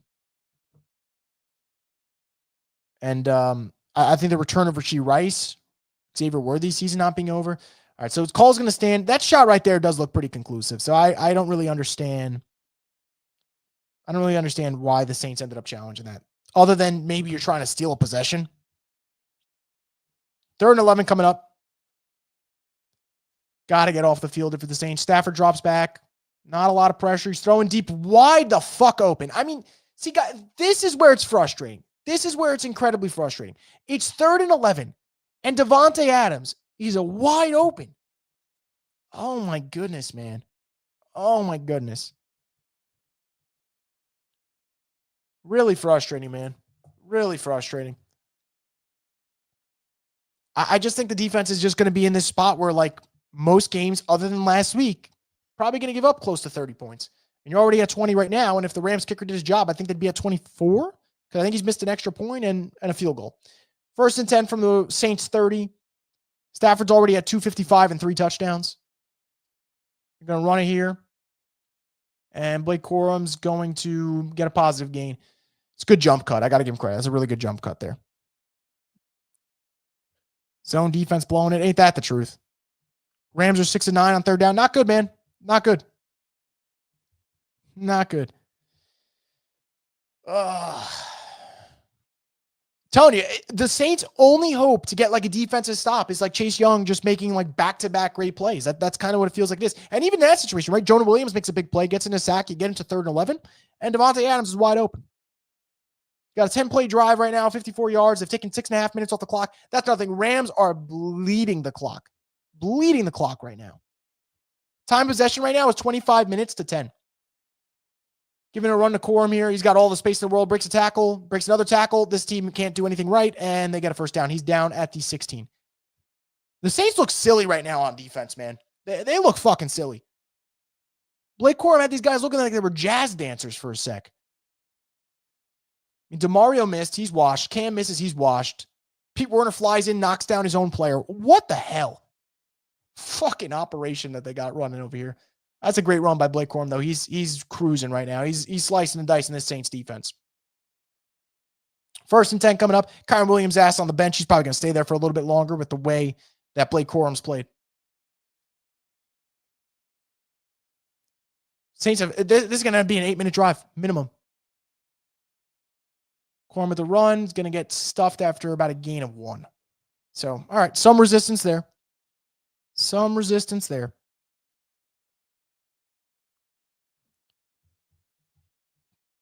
Tyler saying this ain't Pels. It is not. But, you know what? Same result, right? Losing. Although I didn't realize today they lost by that much. That's pretty bad. 137 to 106. Jeez. DeMario is not washed. I would beg to differ personally. Tyler says still some losers. You're absolutely right. You're absolutely right for that. We all know both sides of the ball can never be good at the same time. Either defense plays tough or the offense plays some fight and they swap every half. Stuff feels that way. Stafford dropping back here on 2nd and 9, hits Davante Adams. I think that might have been incomplete. I'd love to see another angle there. I think they're going to call it incomplete. Man, the thought of like Puka and Davante Adams being your 2 receivers. Nice break up there, man, by Quincy Riley to force that incompletion. The thought of having those 2 as your wide receivers got to be great because those are 2 legit ones. I know Davante's getting older, but he still creates separation better than like 90% of the receivers in this league, maybe more. DeMario is super washed, but he's old as hell. Time caught up. Yeah, look, I'm fine with it. It's not DeMario, and also the position he's played. And he is one of the greatest signings in Saints history. So there's leniency when it comes to great throw from Stafford under pressure, man. I think that's going to be a first down with forward progress. We'll see where they spot him. Either that or about an inch short. Let's see. Looks like the ref's signaling 4th down. I think the Rams probably go for it here, though. It would be 4th and a very, very short one. Very short one. Let's see. Forward progress. It's about a full one. I'm clearly I'm blind. So 4th and 1 going to come up. I think they could go for it if you're the Rams. I mean, your kicker's been ass anyway, which is even more reason to go for it. Also could put this game away. This being an 9-minute drive is just insane. 9-minute drive. Just playing keep away the whole fucking quarter, man. Embarrassing. You're going to go with the end, a jet sweep here to Puka. Puka's going to get the first down, and it's going to be 1st and goal coming up. This is going to be a 10-minute drive. Unbelievable.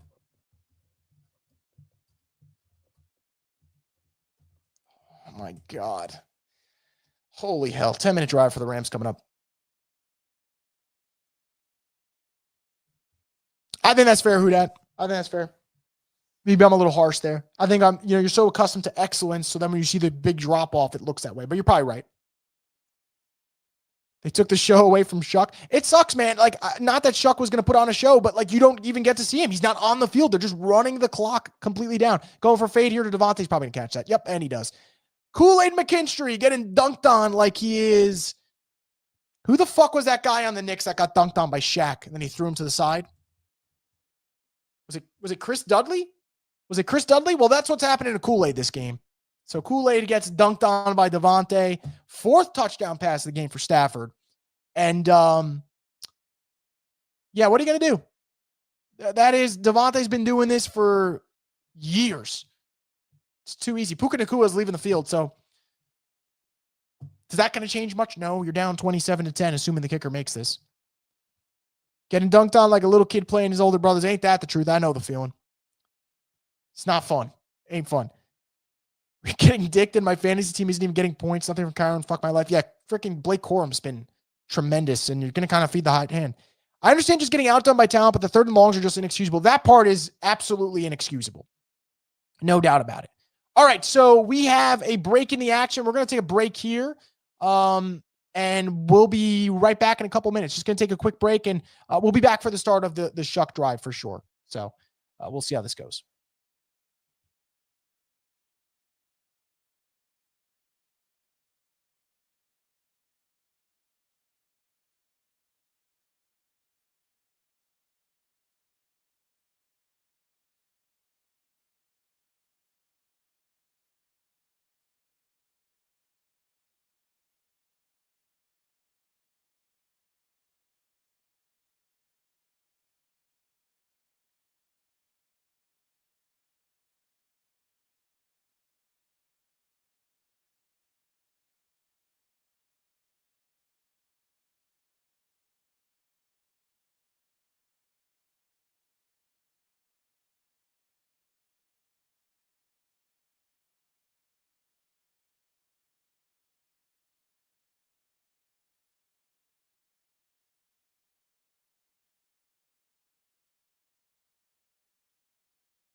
Sorry about that, guys. We are back.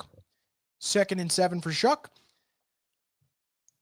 Throws a little high. Good catch from Juwan Johnson. That's a very good catch from Juwan Johnson.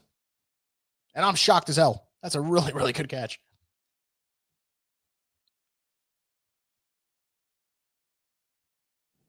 There goes my little Puka bet fright. Well, did you hit before he got hurt? What'd you bet on? Kool-Aid, too sweet. He needs to be more aggressive, play straight up. Fair enough. He is, when he plays a little bit off, though, you are going to see that. I'd rather them get handsy. If you're going to get penalties, you're all right. You gotta live with it. Saints end up fumbling here, and I missed it.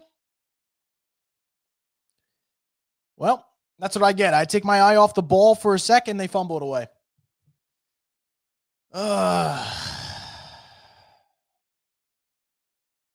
Fucking believable. Unbelievable. Very believable. Unbelievable, but believable. Fucking Alvin, man.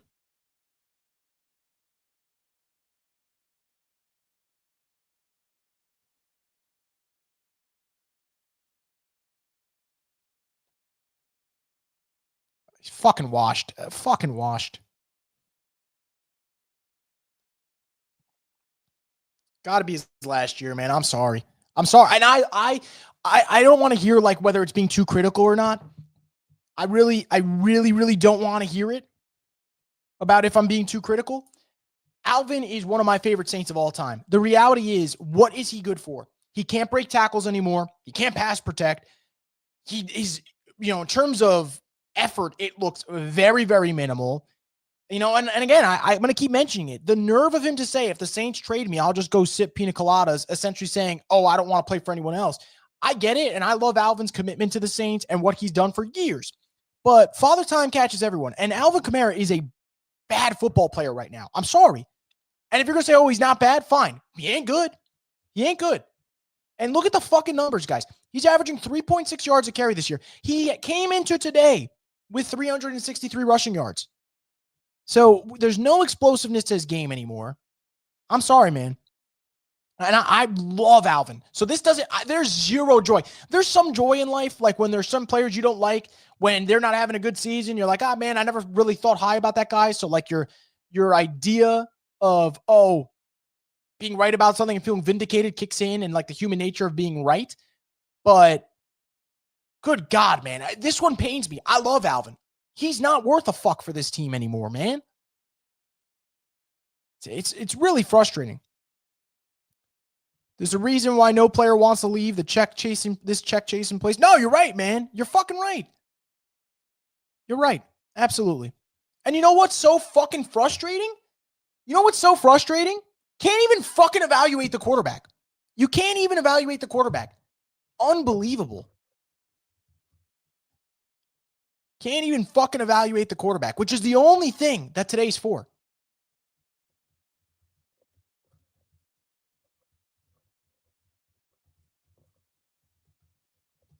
It's going to be hard to do that when you don't have the ball.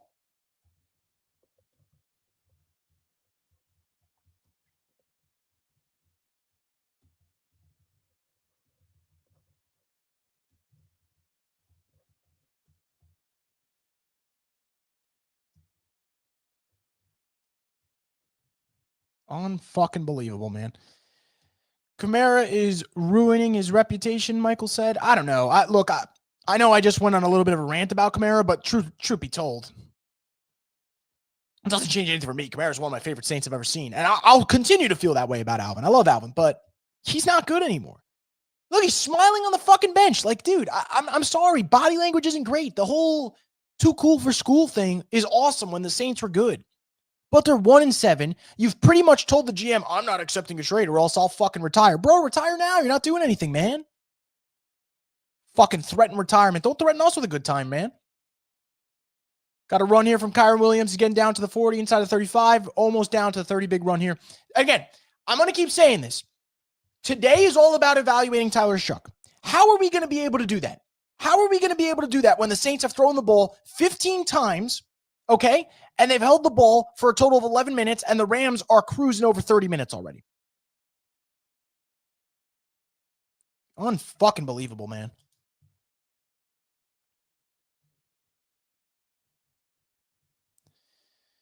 Oh, well. Oh, well. I really, really don't even know what to say anymore with shit like this. 1st and 10 coming up from the Saints 32. Handing to Kyren Williams. And unbelievable. You think you got him bottled up, and now he ends up getting a 9-yard gain. This run defense is Swiss cheese, man. Swiss cheese.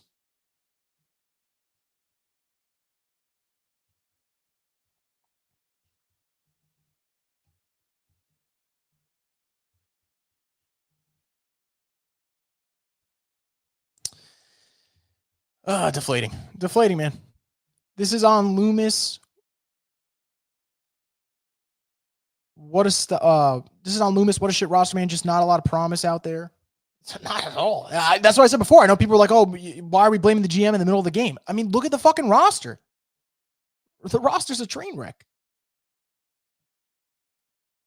Got a Rams timeout. They're second in the game. Usually when a team wastes 2 timeouts before the end of the third quarter, you're like, oh, man, that's not a good sign. Ain't going to matter for this one. Saints are done for sure.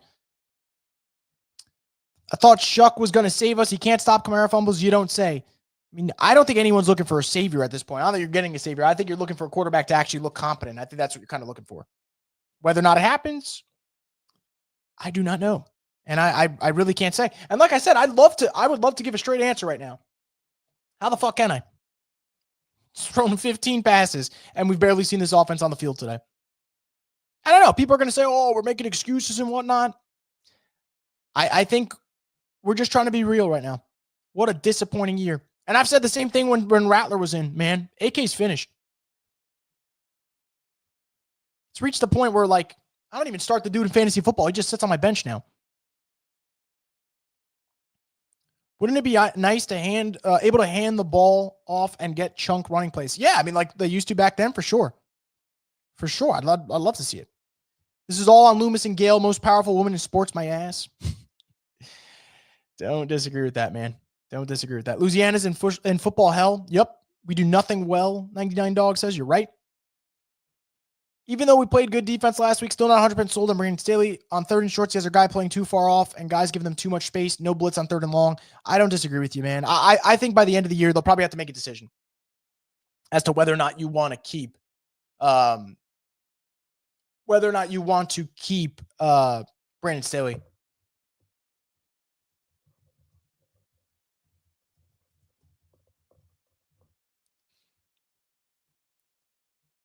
Remember when we used to stay 10 minutes on the drive? Now we barely stay on for 1 minute. Yeah, look, you're seeing the reverse of it now. You remember that Bills game? Look at the time of possession, guys. 31 minutes, 32 minutes pretty much, to 11 and a half. But yeah, remember that Bills game? That was awesome, where they just kept running the football. Now we're seeing it in reverse. Unfortunately, the Rams are about to play prevent the rest of the game, and Shough is going to get some David Carr specialty garbage stats. Yeah, look, that's part of it too. And remember, guys, if you go back to the beginning, which is going to be hard to do, we've been streaming for over 2 hours. I said what I don't want is I don't want the game to finish and the only evaluation we get on Shough is in garbage time where, everything's prevent and, it's just easy for him to bulk up the stats. Like, that's what I don't want to see. And I kind of think that's what we're going to end up seeing at this rate. E with the super chat, thank you for the support. E says, Mickey Loomis, Willie Green, and Kellen Moore need to be fired by the end of the season. Nothing about him or his staff says good coaching. I don't disagree with that. I mean, Willie Green for sure. Mickey Loomis, you guys know how I feel. I think he should be fired. But man, that's just the state of New Orleans sports, isn't it? Jalen says, after this, who do you think gets traded? I mean, I would trade Pete Werner if you can. I'd trade Carl Granderson if you can. I would trade Rashid Shaheed. Man, I'd probably move Olave too, but they don't want to, and I understand it to some degree, so it's fine. But those guys are definitely the ones that I'd start with, for sure. Chase Young had that 1 sack and disappeared. Probably not wrong, but I don't think he disappeared off that 1 sack. I think Chase Young's been fine today. The rest of the defense hasn't been good either, though. But Chase Young's been fine. I would trade Alontae Taylor. I think Wesley just brought that, or Fred brought it up. Fred brought it up. Trade Alontae. I agree with you, Fred. I'd move Alontae if I could. No doubt about it. When was the last time we even had a rush for 40 plus? I don't fucking remember, man. Should use Devin Neal more than just blocking. I totally agree. Play the rookies. Play the rookies. Can't wait for Tuesday to get all these ass hats off my team. Por favor. I hope so, man. I really hope so. Nothing about Kellen Moore says he's a good coach. Nothing. I agree. Play calling, not good. Discipline. not there. Being able to motivate your players, also not there. Preparation. How many times do the Saints come into games and they look just completely ill-prepared? That's on coaching, you know? Coaches need to hold players accountable, sit or cut players that cause same penalties, fumble the ball over and over again. No favorites, even if they played all their careers with the Saints. Yep. But this is where we're at. Instead, we're seeing Alvin Kamara do this, and it's pretty frustrating. At some point, you just got to play Devin Neal. At some point, you got to play Devin Neal. And I don't know when they're going to do it. I don't know if they will, but what good does it serve you throwing out Alvin out there when he's not doing anything? One of the best red zone receivers in NFL history, and he's single covered. We're talking about Devontae. Yeah, I mean, Devontae's been crushing it. Crushing it. And the scripted first 15 don't accept me. Yeah, scripted drives are bad. And I'll tell you, man, there are bad teams right now that are crushing the scripted drives. The New York Giants, for example, they're not a good football team. They're crushing their scripted drives. Jackson Dart has looked great on scripted plays. The Saints have nothing going for them. Coaching is not there. And I'm going to be honest, I know everyone's going to say after this season, let's say the Saints finish like 2-15.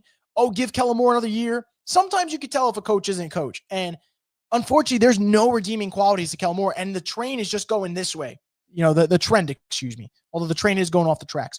1st and 10 got up here in the fourth quarter. Rams have literally held the ball all game. Stafford rolling out. Hits Davis Allen. He's at the 10, down at the 6. So 1st and goal coming up. 1st and goal coming up. Unbelievable. So much for evaluating. So much for evaluating.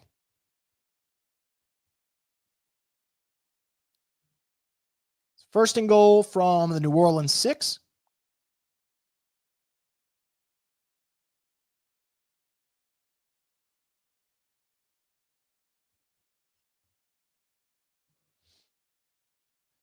Stafford hands it to Kyren Williams. Kyren Williams is going to spin off a tackle and get down to the 1. I mean, this is just sloppy, man.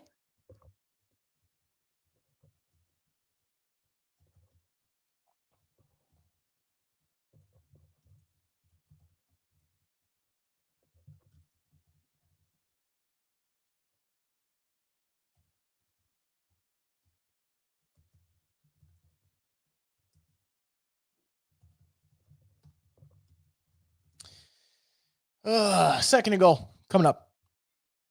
See what you guys have in the chat. Sorry about that, guys. Was on the good old Twitter for a second. Can we blame Staley or the players or both? I think you blame both. I think you can do both. I mean, tackling's got to be on the players here. Stafford rolling out, 2nd and goal. He's going to fling it, and Davis Allen is not able to catch that. That would have been a sick catch with one hand. I'm not even going to lie. 3rd and goal coming up. I think you can blame both. Tamari says Kellen Moore's in over his head. I agree. You know what really sucks about this? WhoDat 712 says the salary cap stupidity and management proved Nick right. And so far, Kellen Moore has proven Skip Bayless right. Yeah, I think that is kind of frustrating, man. That is pretty frustrating when the Nick Wrights of the world can get to kind of dance on your grave. It is one of the worst things as a fan, you know? And again, there's no enjoyment of watching this type of football. 3rd and goal coming up. They're going to hand it to Kyren. He gets stuffed, and he's going to, I don't know. I think that's 4th down coming up. We'll see. I think 4th down's coming up. Well, I'd love to see a replay if he ends up breaking the plane on that extension. Another quarterback with a huge passer rating against us. I mean, yeah. Did we ever have a doubt? Did we ever have a doubt that Stafford was going to shred this defense?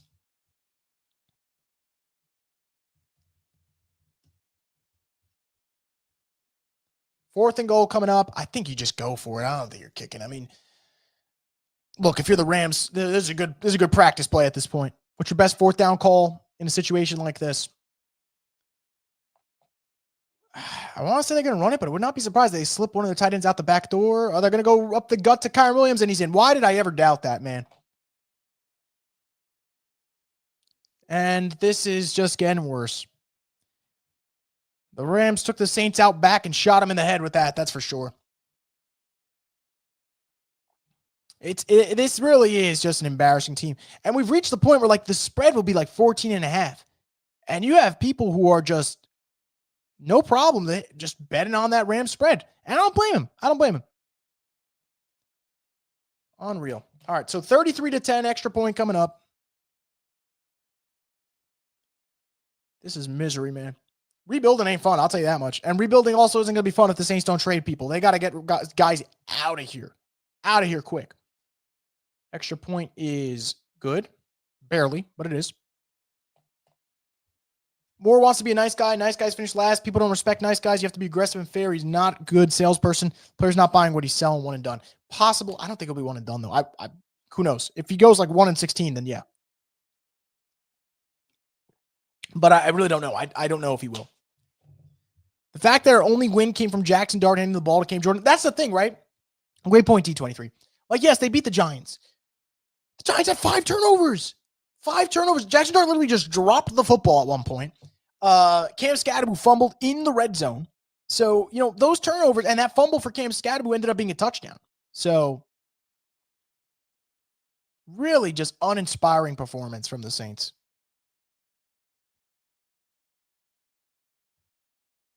Unbelievable. And now it is 34-10. And probably just get prevent the rest of the game.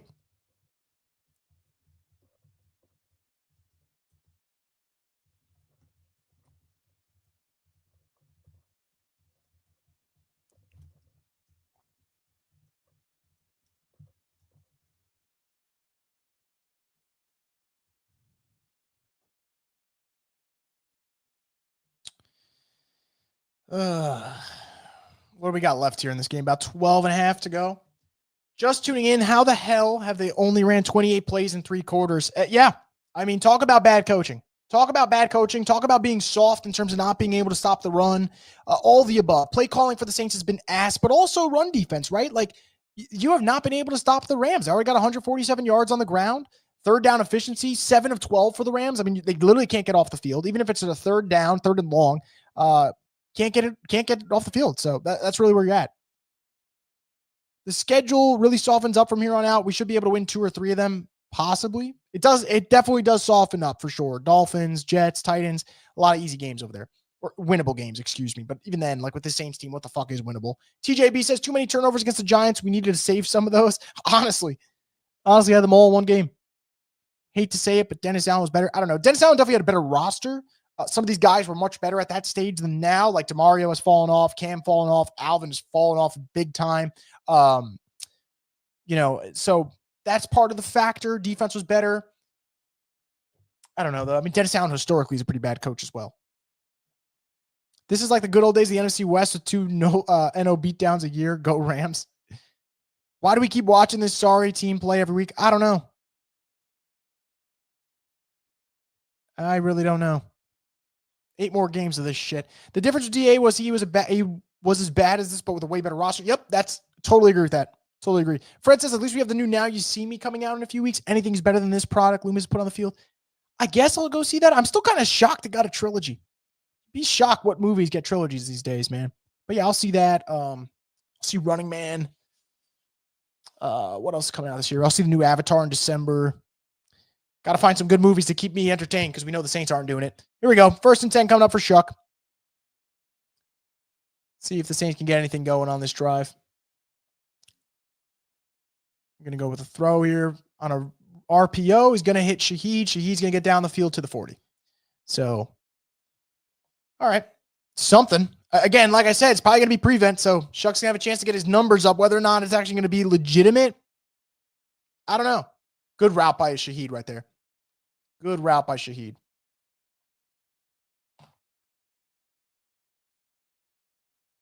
So, again, this is one where you want to make a fun, good evaluation, but it's tough to do. I just ripped a paper. I didn't rip a fart. So if you guys heard that, it was a paper, I swear.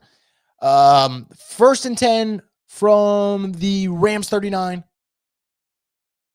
Let's see what they do here. Foster Moreau in motion. Play action. Shough's going to rip it deep, and he's going to hit a lot. That's a great throw. That is an awesome throw.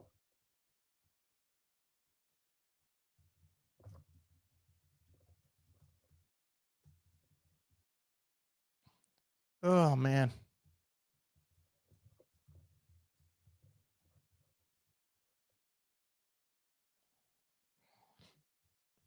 Again, like I said, it's tough. It's tough to really get a good evaluation when it's like prevent. But, this is a good point here. Value him in the red zone. You're right about that because red zone offense with Rattler wasn't very good. Let's see if the Saints could be any better here. Gonna hand it off to Taysom. And Taysom, what a fucking tackle. What a tackle by Forbes, man. That's a great tackle. Can't hate there. If you're the GM, what would you do at the trade deadline? Try and trade Shaheed, Pete Werner. They mentioned Brandon Cooks. If anyone is willing to give Brandon Cooks a fucking trade, pick for Brandon Cooks in like a pick swap, I'd do that. Maybe Carl Granderson. You definitely have some tradable players. Probably not going to be able to get a ton. But yeah. 2nd and 8 coming up. See if the Saints can get 7 here. That'd be nice to see. Shough's going to drop back. He's going to hit Devin Neal in the flat, and Devin Neal's going to get stuffed. Here's what I'm going to say real quick, because 3rd down is coming up. If the Saints kick a fucking field goal here, now bearing a sack, if you get sacked, whatever, even then, I would like to see them be aggressive. If it's like 4th and 5, 4th and 4, please go for it, Kellen Moore. Do not kick a field goal. Do not kick a field goal. Got to get an evaluation on your quarterback. You got 11 minutes left to play. So, yeah. What was the lowest pick you would take for Shaheed? I take a 4th and change. 3rd would be lovely. 3rd would be lovely if they could get that. 3rd, I think they'll do it. But I don't know. I don't know if they actually will get 3rd. 3rd and 7 coming up from the Rams 13. Shough's going to hit Shaheed. It's going to be 4th and about 2 or 3. I think you got to go for it here. I do not think this is and honestly, if the plan is to go for it, then you could make that throw. I know that throw is short of the sticks, but if the plan is, hey, we're in 4 down territory, and I'd imagine they are, then yeah, I think you absolutely do that.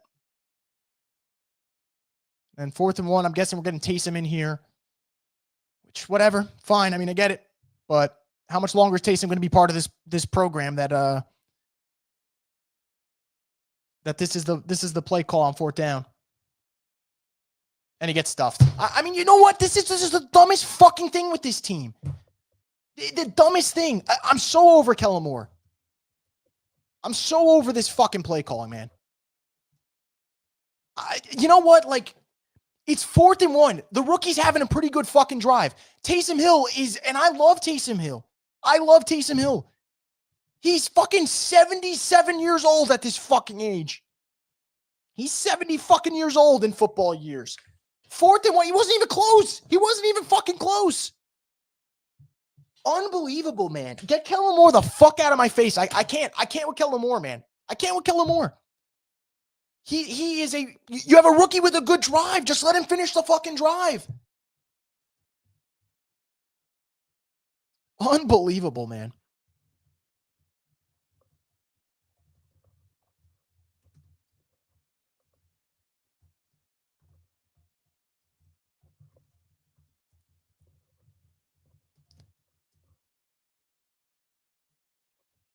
Unfucking believable. I really fucking ridiculous, man. Unbelievable. Sorry, but Hill was way too predictable. Yeah, for sure, man. For sure. That was frustrating. Just put on Tyler's shoulder. We're just gathering data here. Come on, man. That's a thing. That is the thing. You are down 24 fucking points. You can't stop the Rams fucking run game anyway. So you know you lost this game. Because even if you score, the Rams are just going to fucking run out the clock. Why are we pulling Tyler Shough out? Why? Honest to God, at this point, and I said I'm going to be patient, so I'm going to go against what I was going to say, okay? Why is Kellen Moore trying to get too cute in that spot? Taysom Hill's not part of this franchise for the future. I love Taysom Hill. I love everything Taysom Hill's done for the Saints. He's not going to be on next year's team. The red zone offense with Spencer Rattler was a problem. Let's find out if the red zone offense could be any better with Tyler Shough. But no, let's run it with Taysom Hill. Let's get stuffed. That play had no fucking chance. Oh my God, I really can't. I really can't. I can believe it, but I don't want to fucking believe it, man. Unfucking believable. And you know what? Honestly, man, I see some of the Saints reporters are like, oh, well, the offensive line, why couldn't they get, how can you not get a yard? Fuck the fucking yard for a second. Why is Shough going on the bench? TJB's looking past the results. You know what's funny? You're right, TJ, because that's what we're going to get. That's what we're going to get from Loomis, right? Here comes a run with Corum and stuff there. I mean, whatever, man. This game's fucking clipped anyway. Waste of a fucking drive. Waste of a fucking drive. It's 4th and 1. If you're going to run it with the quarterback, why don't we do a run option with Tyler Shough? If we go back to the last preseason game, they actually got the Broncos pretty good on that. Ended up getting a zone read touchdown on that. Fucking believable, man. Unbelievable. Unbelievable. I am so over this fucking coach, man, already. And I know that's not fair. It's not a good roster. I get that. But I do not think that. And here comes the shit tackling again. So, Jesus Christ, man. Unbelievable.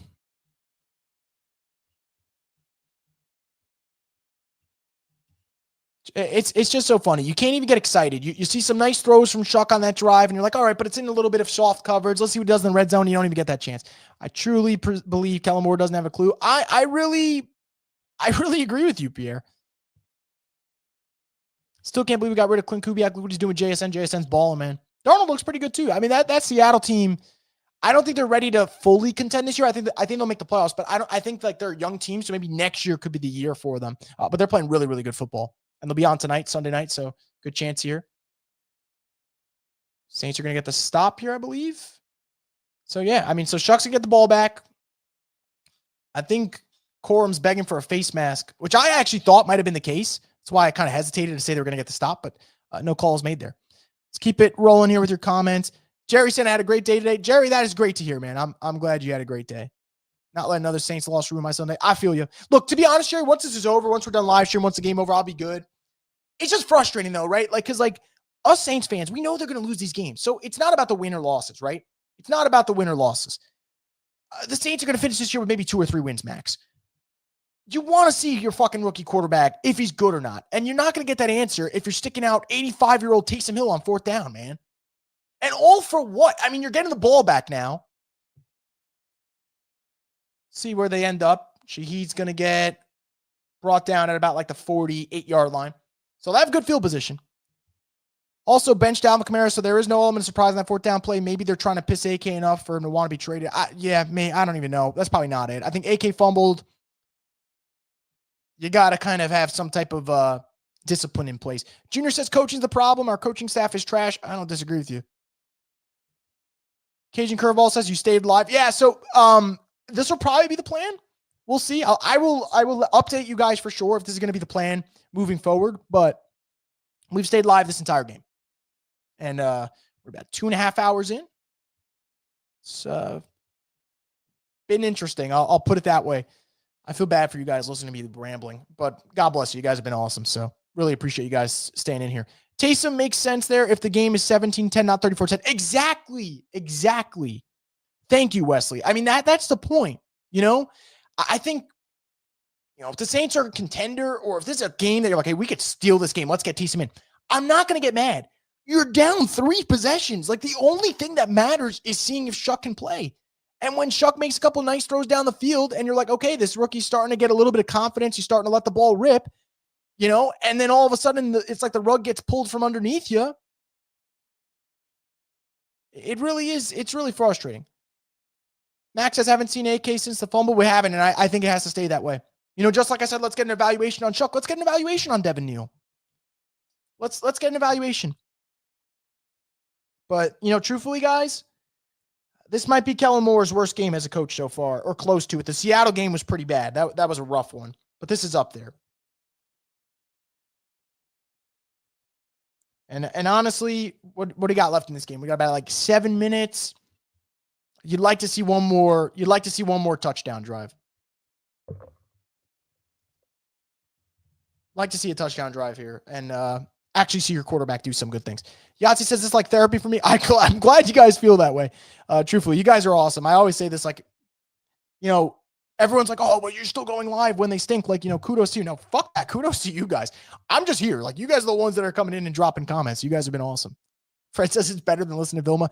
What's funny? I actually haven't had the sound on for this game. And I know I love Vilma. Vilma is a legend in my book, man. I don't like him as a commentator. He just doesn't do it for me. So, I don't really want to hear it. Rico saying garbage time. It is garbage time now. Yeah, you are right about that. I will say the only thing, Rico, that'll be different is the red zone. The red zone will get tight. Like, you will see good defense down there. Shough should be able to get into the red zone like they did last drive. But it will definitely tighten up. So the yardage is what I'm not going to look at. Yardage, I think, is going to be obsolete. Shough might finish for like 200 plus, but frankly, it wasn't that type of performance. And they're going to run the ball on first down. So, all right. So the yardage I would throw out the window because, to your point, Rico, it is a little garbage time favored, I'd say. But if they get into red zone, that's where I think you can actually get in a little bit of an evaluation of whether or not the red zone offense looks a little bit better with him. Little Sean says, why do we deserve this? I don't know, man. RPO, Shough's going to throw it. Hits Shaheed out at the 30-yard line, I believe. Looked like a pretty good throw, man. The arm talent's there. I don't think that's a question with Shough. He definitely rips it for sure. Rich says, do you Aints prefer plastic or paper bags for your head? I'll take a paper one. Real talk. We appreciate you. These are the rough times, man. They are rough. Appreciate you, D23. Thanks for being in here, man. Really appreciate it. No screens, quick slants. The play calling was predictable. Defense was keeping us a couple games and got tired. I mean, last week defense was tremendous. This week, not so much, but I kind of expected that with the Rams. But yeah, you're right. No creativity on the offense. Going to throw it to Olave here. Olave's going to sit down about the 24. So 2nd and 4 coming up, I believe. I need touchdown. You think I can get it? You need a touchdown just in general? Who do you need someone specific to score a touchdown? Or you just need a Saints touchdown? Because if you need a Saints touchdown, you might get one. Zone read here. Shough's going to escape the pressure. It's going to throw one on the run and out of bounds. That would have been a hell of a play. Would have been the play of the game so far, considering getting, escaping the pressure there. I like the 2-minute from Shough before that, but other than that, he's been horrible. I don't know about horrible. I think the offense as a whole, and this goes back to the same thing with Rattler, which I said when they named Shough the starter. It's so hard to get an evaluation on these quarterbacks because they have no run game. They have 0 run game. So off the rip, the quarterback has 0 help. So everything's predictable. And it's tough to say. Do I think Shough has been great today? Absolutely not. Was that one great drive? Yes. Do I also say if you look at the time, the Saints haven't run the ball and they haven't been able to stop the run? It's a bad combo. It's a bad combo. And I'm fair, man. If Rattler had the same stat line as Shough right now, I'd say the same thing for him. You're hard pressed to get an evaluation when they're barely on the field. 3rd down here is going to throw to Jawan. And there's the fucking Jawan drop. $30 million for this fucking guy. $30 million. You know what? At least he's consistent, man. At least he's consistent. Drops it when Rattler throws it to him. Drops it when Shough throws it to him. Fred says, Banks, Fuaga, Chase Young. Who else on this team can you build around besides those 3? That's probably it right now. That's probably it. Shaheed auditioning for his next team. It does feel that way, right? Like you're keeping him out there. Definitely feels that way. 4th down coming up. Might be the last drive of the game for Shough. We'll see. See if the defense gets a stop again. Rams look like they're going to send pressure. They're going to bail out of it, though. Got time. And he's going to throw it on the run, and that's intercepted. So there's your first interception from Shough. Pressure got there, and that's just a bad throw. Bad decision from the rookie. And, yeah, that's what you don't want. That is what you don't want.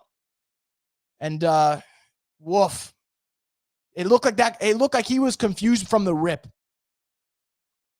The Rams were showing pressure. They bailed out of it. I think Shough looked a little fucking confused and then just throws up. Let's call it a prayer, I guess. That thing stood no chance. Bad play from the rookie. Bad play from the rookie there. Woof. Just woof.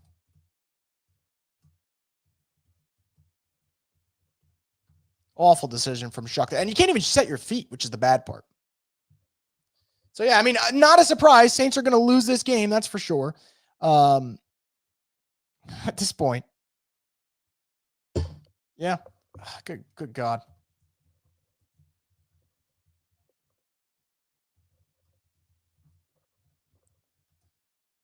First down, gonna get a run here. But Kyron Williams and Blake Corum are eating, man.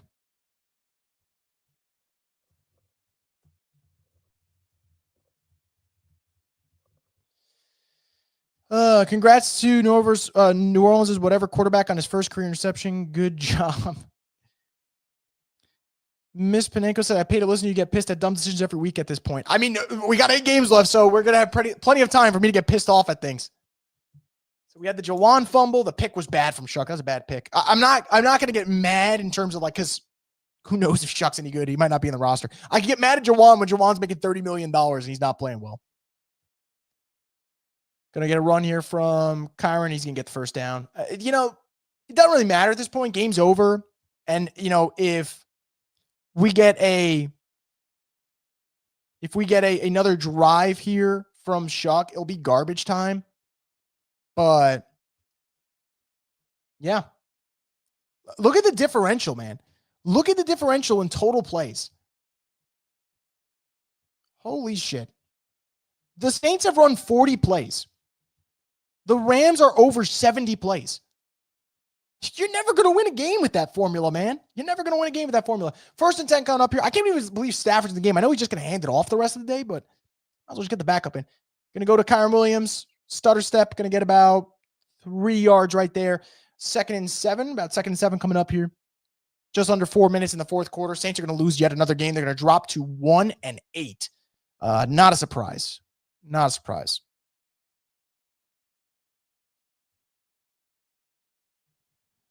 Brody says, but Rattler was the problem. They said, here's the thing, Brody. This is not singling you out because it's a fair comment to make.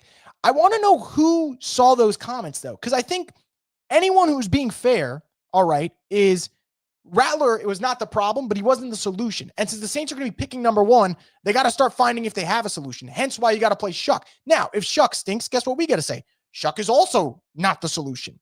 And then the Saints probably going to end up picking quarterback next year. So to me, that's where it is. And at this point, people want to debate Shough, want to debate Rattler, whatever it is. Both of them might just be fucking ass. And then you got to draft a quarterback. But I think that's the weird thing is there's a lot of people who want to get into the debate about whether or not this guy's good or this. They're probably both bad. Or at the very least, they're both not franchise guys. All right. And the Saints got to find a franchise guy. So that's just kind of where we're at. So by no means was Rattler the problem, but the Saints are probably going to be picking number 1. So you got to play Shough. And if Shough plays and you get the number 1 pick, guess what? That means Shough probably is not the guy, or not probably, definitely isn't the guy. And go get your quarterback if you like one in the draft class. And at least for Rattler's sake, he did get 13 starts or 14 starts under his belt, whatever it is. And I think Rattler, although the win-loss record is bad, and although I don't believe Rattler is a franchise quarterback or anything close to it, I think Rattler has played well enough that he will be in the NFL for a long time. Chase Daniel was in the NFL for a long time, and I think Rattler's played better than Chase Daniel. So I think he'll be in the NFL for a while. And let's be honest, the offense today looked pretty similar to what we've seen, It's just all crap, unfortunately. Cody says, is there a good quarterback coming out of the college this year? I mean, it's all debatable. Everyone's got different rankings. Ty Simpson from Alabama is pretty good. Fernando Mendoza seems to become the consensus number 1 at the moment. Lenore Sellers has a physical talent. Whether or not he would actually end up becoming what his potential is, yet to be seen, for sure. Pierre says Rattler could be a career backup, and that's not a bad thing. Not at all, man. You make good money. You sometimes get your chance. God damn, Nick Foles got his chance. We saw how that worked out. And even now, like if I put Rattler on like the Vikings, I think he played pretty well, like pair him with a good coach who, knows how to maximize the quarterback talent. Kyron Williams here running on second down. He just took Alontae Taylor for a joyride. Who would you draft? Depends, man. I think if the Saints need a quarterback and they're picking one, I think you got to go Mendoza. That would be me in terms of if you need a quarterback, right? I think that's what you go. If you're not going quarterback and you're picking in the top 5 and you're willing to be a little bit flexible with where you may pick, I like Arvell Reese from Ohio State a lot. I do like Jeremiah Love, but you can't go running back. Saints have so many needs. You can't go running back early. I like Caleb Downs from Ohio State. Obviously, he's a beast. This is just brutal, man. John Hendricks said the Saints are going to lose this game, having held the ball less than 20 minutes. 16:07 right now. Holy shit. How are you supposed to win? How are you supposed to win games like that, man? I don't understand. The over-under was 44.5, man. They are right on the number. I don't know how Vegas does it. I've given up trying. Given up trying to learn about it, man. I think I missed some comments earlier, so let me just scroll up a little bit. See if I missed anything. Wesley said, I don't want them to draft a quarterback. This team needs way more than a quarterback. Trade back and just load up. I don't disagree with that. I totally agree. This roster just needs talent, period. But, oh, man. Fuaga's leaving on a cart? Jesus fucking hell, man. So, as if this couldn't get worse, Fuaga's probably going to miss serious time. So like the one of the two players on this team that I actually think is like worth a damn in the best way possible. And he's going to miss time. So brutal. Absolutely brutal.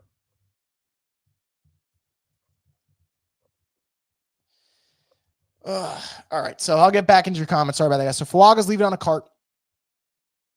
Not good.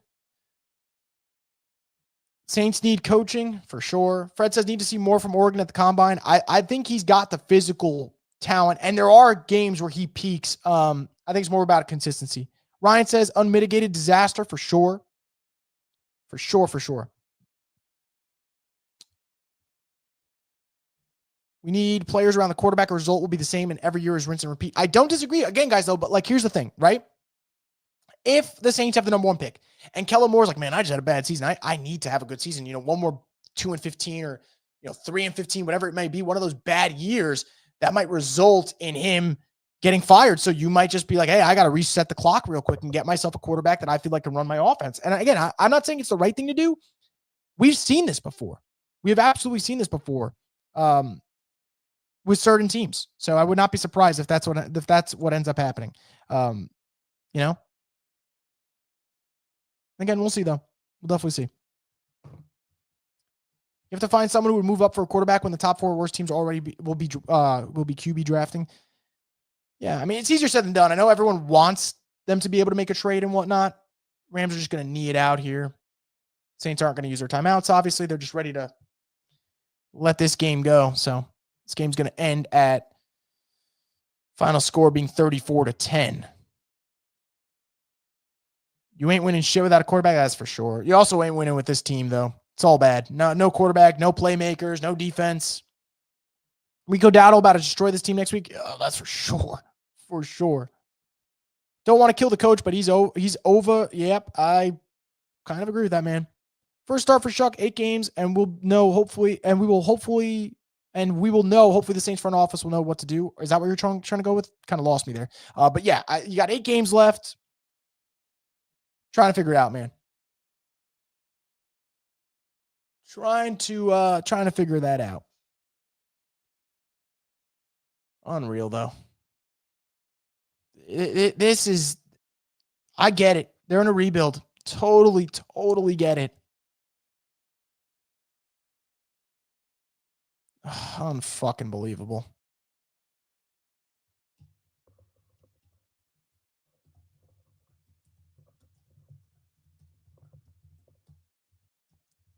One of those games where you got nothing good to say,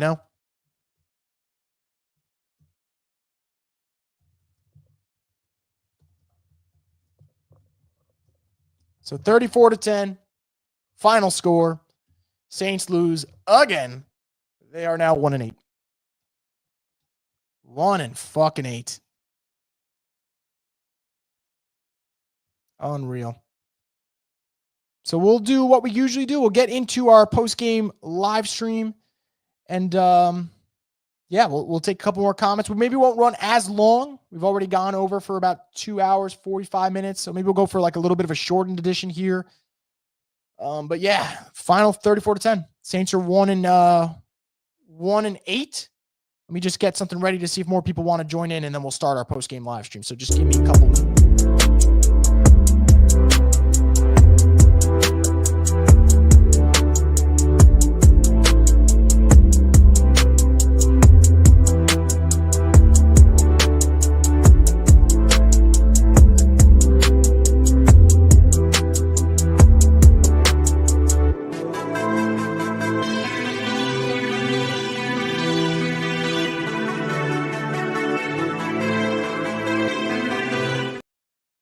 All right, welcome back in, everyone. We got our post-game live stream here. We've been live streaming all day for the Saints-Rams game.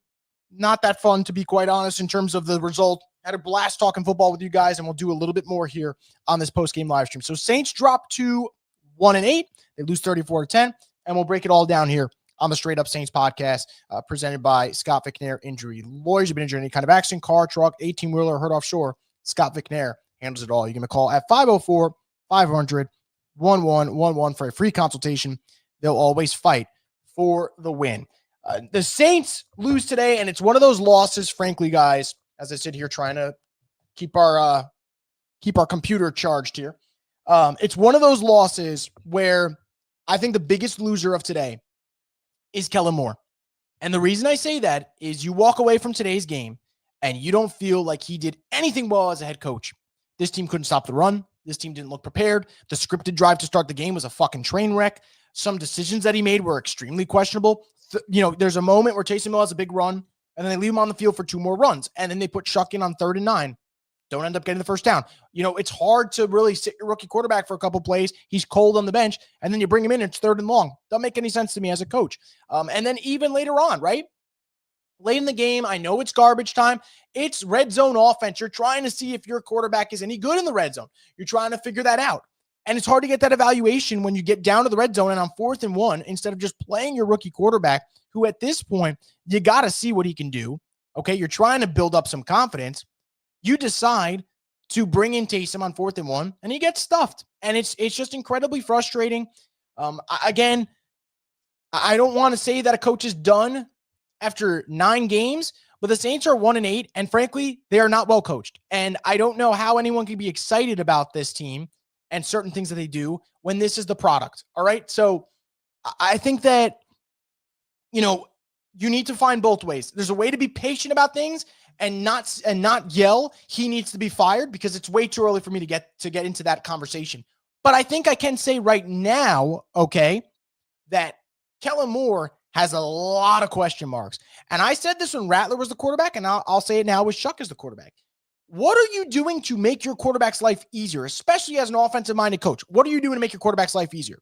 What do they like to run? What's beneficial to them? You don't see that. You see other teams. I think of Kevin O'Connell. I think of Kyle Shanahan. I think of Sean McVay. Those 3 coaches particularly. All right. They are always finding a way to put their quarterbacks in great spots. Right now, Kellen Moore hasn't really done that. So to me, that's a big concern. Kellen Moore and his lack of offensive creativity is there. Now, let's get into another problem. All right. The Saints are soft. The Saints are a soft football team. Frankly, it's been that way for a while. It wasn't that way last week. Part of me thinks it's because Baker Mayfield called them out, and maybe you feel a little bit inspired. But if you look at today's final stats and you look at the game plan, right? You gave up 438 yards of total offense. Time of possession was 44 minutes. 44 minutes to 16 minutes. You're going to fucking lose every single game playing that style. You will never win an NFL game with that time of possession. Total plays, 77 to 40. Giving up 50% of 3rd down attempts from the Rams. This Saints team is soft, man. This Saints team is soft. So that's also on coaching, all right? And then let's get to the third one, all right? The Saints are playing a lot of guys that, frankly, are only on the field because of what they've done for the team, not what they are doing for the team. I love Alvin Kamara. He's one of my favorite Saints players of all time. Alvin Kamara should not be on the field right now for the New Orleans Saints anymore. He just shouldn't. Okay, and even today, they talked about getting him increased usage, seeing what they can do in the offense. Well, how'd he do, huh? Let's get into Alvin Kamara's stat line. He had 6 carries for 14 yards and 1 reception for 3 yards. Oh, and he had a really bad fumble. So for your fantasy football players at home, if you don't have a PPR league, Alvin Kamara got you negative 0.3 fantasy points today.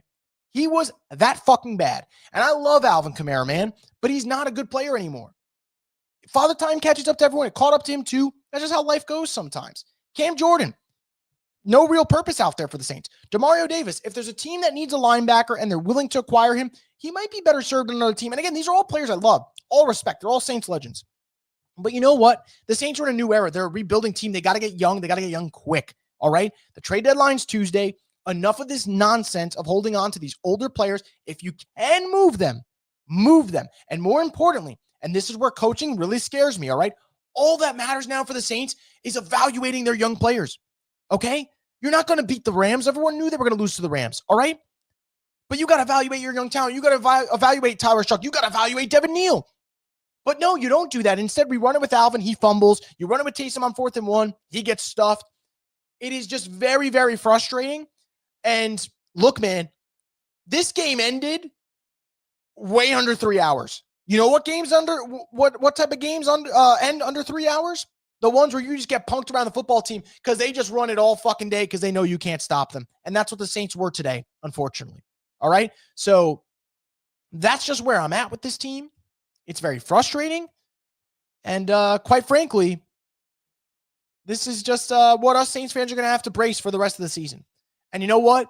It doesn't get any easier. The schedule might say it gets easier, but players start to check out. Guys get banged up. You lost Fuaga today to injury. The games won't get any easier. And now, I talked about evaluating the quarterback. Fuck that. That obviously is on the table. We got to evaluate the coach as well. You got to figure out if the coach is the guy after this season. And as of right now, I think the arrow points towards no, but there's still 8 games left. All right, so let's get into any comments you guys have, and then we'll wrap it up. It won't be as long today because, as you guys see the time, for us here on our live stream, we've been going for about 3 hours. My mouth is about as watery as it gets. It kind of feels like the opposite of when you take a nap and all of a sudden you wake up and you feel like you need to drink about like 7 liters of water just to hydrate again. It's the opposite right now. So let's get through it. Let's get into some comments for you guys, and let's get this thing started. We have a comment here from, where are we starting? Cody says, let's face it, the best team in the state is Tulane. No doubt about that. Brian says, we have a Kellen Moore problem. I totally agree with you there.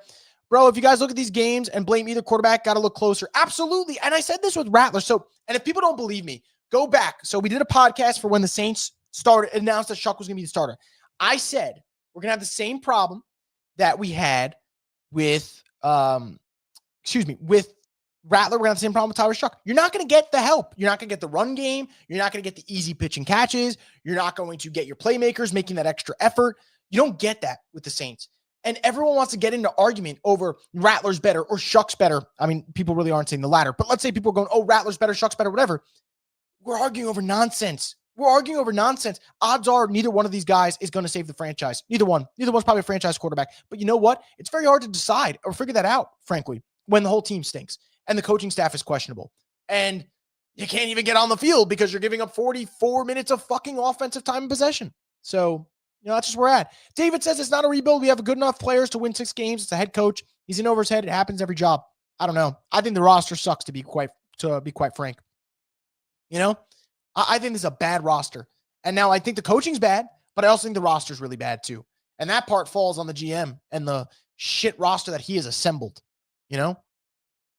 Brody says not just the quarterback's fault, but they ain't helping the team either. Absolutely. Absolutely agree. And you know what, though?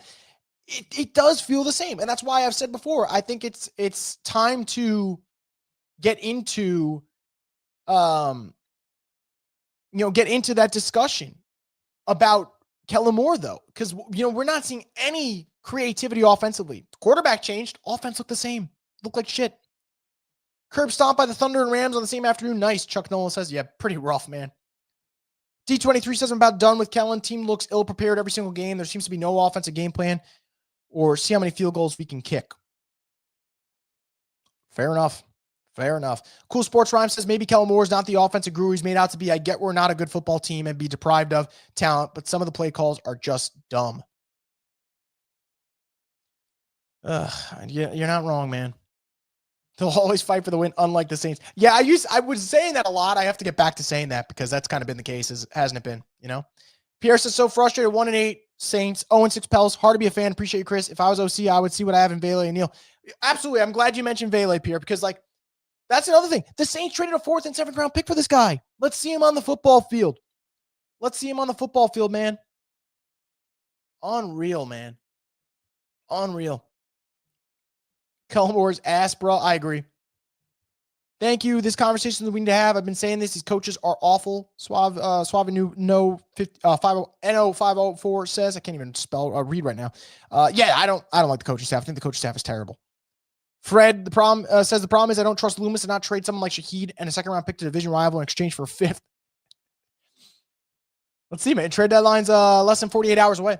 Saints are going to be active, or at least you hope they are. Willie says, love seeing that spark from Shough and Moore. WhoDat Forever says there's absolutely nothing to get excited about with this team. Not a single person in the front office, not a single coach on the sideline, not a single player you can build around. Yep. I mean, think about it. Your building block is a rookie left tackle right now. That's your best building block. No knock on Kelvin Banks. I love Kelvin Banks. I think the Saints have a legit guy in Kelvin Banks. But, I look around the league and even some of the other bad teams, right? Let's go through the other bad teams real quick to prove my point. They're building blocks. There's excitement. The Raiders are bad. All right. You got Genty. You got Brock Bowers. Those are some fun building blocks, especially Brock Bowers, who welcome back, man. He's balling out today. I look at a young team like the Giants. They're not good, but Jackson Dart's been fucking fun as hell to watch. That's a building block for sure. Let's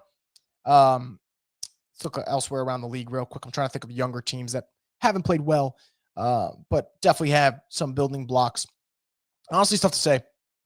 Saints are in that Jets and Titans class of just misery, The quarterback's not your problem. I agree. I mean, I said that with Rattler, and I'll say that with Shough. I think right now the biggest problem is the roster ain't very good, and that the coaching ain't very good. And that's why you're going to get in these situations. D23 says, remember when Peyton made Jameis his QB and he kept play calls contained so Jameis didn't go crazy with turnovers? That's a head coach right there. I mean, yeah. I mean, we're talking about one of the best in the business. I mean, for all the criticism Sean will get for the way things ended, and I get that, right? People have sour grapes, and to some degree warranted. But, I really, really think that, that is a head coach's job is to make life a little bit easier for his players, not the other way around. Fred says 40 plays on offense, and Hill had about 4 or 5 at quarterback. So got a whopping 35 plays to evaluate Shough. Piss poor. Yep. Totally agree with you. Donald says need to keep playing Shough, make sure he is or isn't the guy. I agree. And I think that's where we're going to get. We're bad everywhere, literally everywhere. Not a single core player out there. I think Kelvin Banks and Fuaga, now Fuaga's hurt. And that's it. Those are the core players of this team. Brian says Kellen Moore's a horrible coach. The play calling's ridiculous. D23 says Kellen just won't let Devin run the ball. It's ridiculous. Yeah, why run with Devin Neal and see if he's any good when you just keep it going with Alvin and let him sink the ship, That's kind of where we're at right now anyway. It's really where we're at. Chuck Nola says we have a bunch of relics on this team for sure.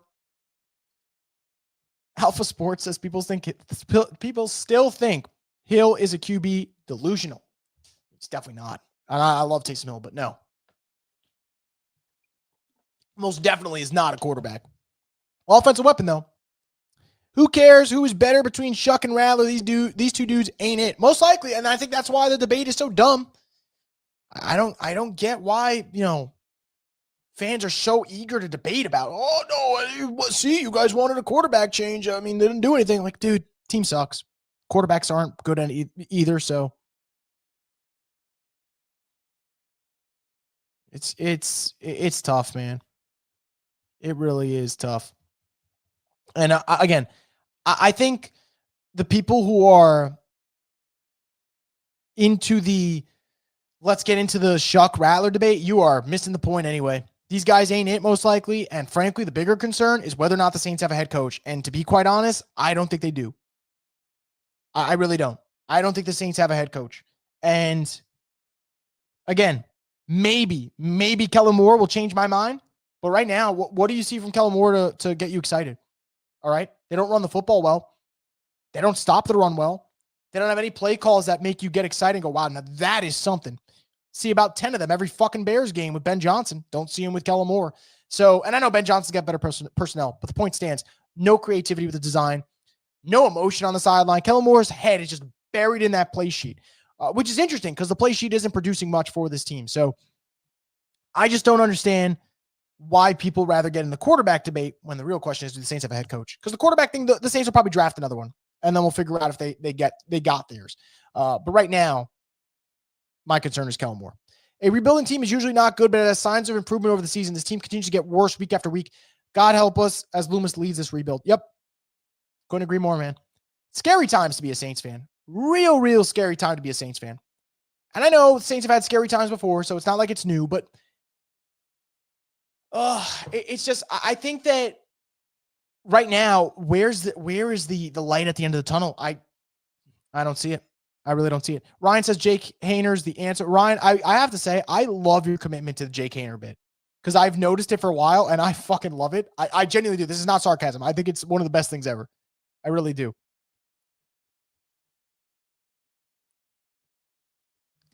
The Saints will not win without a healthy center and a D. The D was never good. These coaches hire their buddy instead of hiring a legit DC.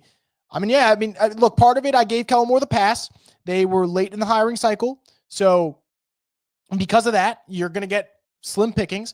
But at the end of the season, if Kellen Moore is still the head coach, and I'm going to say that because if Kellen Moore goes 1-16, you better not bring him back. I'm sorry. If he goes 1-16, do not bring him back. And if you do, spare me the fucking patience. 1-16 is crazy. And, you know, I think that if, let's say he's back, you got to get a new DC for sure. Ransom says, everyone is always wide ass open on our defense. Yep. Marcus says Kellen Moore needs to go. He sucks today coaching. Yeah, he was terrible today. The roster's so bad you can't tell if the QB's good or not. Part of the problem for sure. Fred says it feels like we have a preseason game plan against every team while opponents are game planning like it's the fucking Super Bowl. Yeah, I do think that matters, right? Like, it does feel like preseason football. I think that's a really good observation. I kind of felt that same way.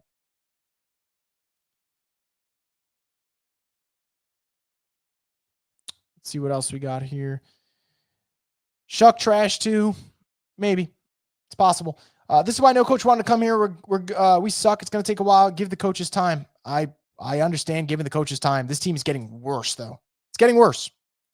You know? What do you think they do with Kellen after the season? It's bad so far, but it's not like there's much to work with. Would you give him another draft and season to figure it out? I think it depends how the season ends. If the Saints don't win another game this season, guys, I don't know how you bring that coach back. Just my 2 cents on it, you know?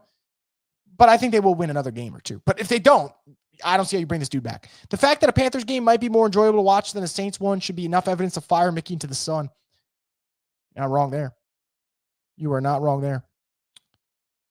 Why does the media not call out the ownership at this point? I have no idea. I've had diarrhea that's more fun than this. If it was explosive, I guess, yeah, that could, you know, sometimes that shit can be funny. Quite literally. I would be excited for this draft, but this is the same GM that drafted Kool-Aid, Shough, Turner, Davenport, Foskey, Penning, etc. Don't understand why people like Gail Benson. She's the worst owner in sports. I don't know. I mean, most powerful women in sports, allegedly, but her franchises are plummeting to the ground in record time. Record time. Pete Carmichael coached better than this. I mean, the last 2 weeks, offensively, they got 13 points. They have 13 points the last 2 weeks offensively. How pathetic is that? Moore's going to be back next year. Gail isn't going to fire William Moore in the same year. I agree with you. I do think it's funny, though, that people are like very like tiptoeing the line of Kellen Moore, like, oh, but let's give him time. What has gotten better from this team? Or what is good? What is good from this team? The answer is nothing. Not a single thing. Any positives from this game? I thought Chase Young looked good at times. And that's the question, ain't it? Thought Shaheed had an okay game. Yeah, that's about it. I don't got anything else good to say. Thought Chase Young was good. Jonah Williams had a sack. That's about it. This team sucks. Saints would be winless if Jackson Dart didn't shit his pants. I agree. He had his worst game, and quite frankly, I think if they met again, I think the Saints would lose. I applauded Juwan for catching that high tip pass, so I jinxed him when he dropped that easy pass on third down. They need to go paintballing again. I mean, yeah, all the vibes in preseason. For what, man? For what? Kendrick says he doesn't have any fire. We can't rebuild with an introvert. It's very hard. You know, that isn't wrong. I think, like, introvert, extrovert, all that be damned. You know, Dan Campbell was wearing his heart on his sleeve. And I think players fucked with that, you know? I think they fucked with that. And, you know, just right now, it's tough to see Kellen Moore potentially leading this team to eventually being a winner. And I know it's not all his fault. The roster's bad, but it just doesn't seem good. Fred says positive equals game's over. You're right, Fred. Better said than me. You know why? They want the access to the team. That's more important than holding them accountable. I mean, look, I'm going to tiptoe the line here because I don't want to disrespect people who are in Saints media because a lot of them I greatly, greatly respect. And I think they do tremendous work. I think, look, they want their connections, right? You want to make sure that you're still getting scoops. You want to make sure that you're still respected and trusted, and you still have your access, right? I think that's part of it for sure. I do want to say, though, I think even if there was pressure, some of these guys don't care because they're untouchable. Just remember, guys, last year, was it last year or 2 years ago? Whenever the Saints played the Lions took over the Superdome, and the Saints got blown out initially in the beginning of the game, and it felt like everything was over. And the Saints made like a lame comeback and then lost the game anyway, as they normally did in the Dennis Allen era. And Mickey just ran things back. He didn't have any worry about his job. So maybe the media could be a little harsher, but, you know, I just don't think that's going to solve anything. I really don't think that's going to change. If Mickey's job is safe and comfortable, you know, why would media pressure change anything? Alpha Sports says, what y'all thought this was a good team. A lot of these guys won't be here next season. No. This is where people are misinterpreting. I don't think the Saints are a good football team. I think it's a bad fucking football team. But sometimes bad football teams can be competitive and they could start to look a little bit better as the season goes on. The Saints are looking worse. Okay. The last 3 games the Saints have played have frankly been pathetic. All right. They looked sloppy and lost by double digits to the Bears. They scored 3 points. They had more turnovers than points against the Buccaneers. And they lost 34-10 today in a game where they only held the ball for 16 minutes. So you can get mad at those things, right? Understand they're a bad team, but still get mad at those things. That's just kind of where it's at, you know? Nah, many of you didn't want Kubiak. Yeah, look, I'm in that camp. I'll hand up here. I didn't think they should bring back Kubiak, and Kubiak's been great. Kubiak also has, you know, I think it matters, better personnel. And look, I'll give Kubiak his credit for one thing. When people were all healthy, those first 2 games were awesome, right? People got hurt and shit went downhill and definitely didn't help. But yeah, I'm going to be honest. I didn't want Kubiak back, and I look like an idiot. Kubiak's been great. Hav C735, I can't even speak anymore. We're running on fumes here. Thoughts on who may be traded tomorrow/Tuesday? Rashid Shaheed, I think, is a possibility. Brandon Cooks, Carl Granderson, Pete Werner. That's probably it. Probably those 4. I think that's kind of where we're at. Carl says, Sean Payton 7-2. Thanks, management. Trey says, I thought Shough was better than Spencer. LO, y'all are clowns. All right. You know, I don't. It's taking me a lot in. It's taking a lot in me to not respond to that in the sense of like everyone keeps missing the point. Guys, if we're going to keep debating Shough versus Rattler, I don't think you guys are understanding it. Like, all respect to Spencer Rattler. He's going to be in the league for a while. I think he is a fringe starter or high-level backup. Shough might not be a good quarterback. We're going to get the answer over the next 8 games. The Saints have to get that answer. They're going to be picking probably number 1 overall. What good does it serve them to keep Tyler Shough on the bench the entire season when you already know Spencer Rattler's not a franchise quarterback? Go put Shough in, probably get confirmation that he isn't a franchise quarterback either, and then draft number 1. And I think anyone who's trying to make it Spencer or Shough, and I'll bring this up because I saw some people on Twitter talk about it. Some people were like, oh, I hope Rattler goes somewhere else and makes the Saints look silly. Why? What wrong have the Saints done to Spencer Rattler? They drafted him with a 5th-round pick, and he got 14 starts. That's a lot more starts than a lot of 5th-round quarterbacks get, okay? And this was not all Rattler's fault. He was not the problem. He wasn't the answer. He wasn't the solution for the Saints, though. Hence why they're going to Shough. And the odds are Shough isn't going to be the solution either. But you got 8 games left. Play him for the remaining 8 games. Get your answer, okay? Because you are going to be picking number 1. And you're probably going to need a quarterback. So arguing over Shough and Rattler, to me, is the dumbest quarterback battle I've ever heard of. Outside of Zach Wilson and Mike White a couple years ago with the Jets. That might have been dumber. But this one's pretty dumb. And to me, it's a dumb argument. There's not a quarterback in NFL history that can make this roster playoff team. This team is actively working against quarterback. I do agree on that. I do agree with that. I think better quarterback can win some games, but playoffs, fuck no. This is a bad roster. Michael says you can't evaluate quarterback until you have a real team around them. Probably not wrong. Kid Flash says trade Taysom to Denver. Sean wants his Weapon X. I mean, please do. So then Kellen Moore can't fucking run that nonsense that he did at the end of the game with that 4th and 1 with Taysom Hill. Because that was absolute nonsense. Okay. To the highest order. Just nonsense. All right, we'll get into maybe 1 or 2 more comments. We're over 3 hours. I'm so exhausted. And quite frankly, I'm losing my voice and I could feel it in my chest. Shit's getting heavy right now. So let's get maybe 1 or 2 comments, then we're going to bounce out of here. You guys have been awesome the whole day. I can't thank you enough. You know, Trey Taysom, he's washed. You're not wrong. Maybe you get like a discount on Po' Boys or a gift card or something for Taysom. I don't know what you could get.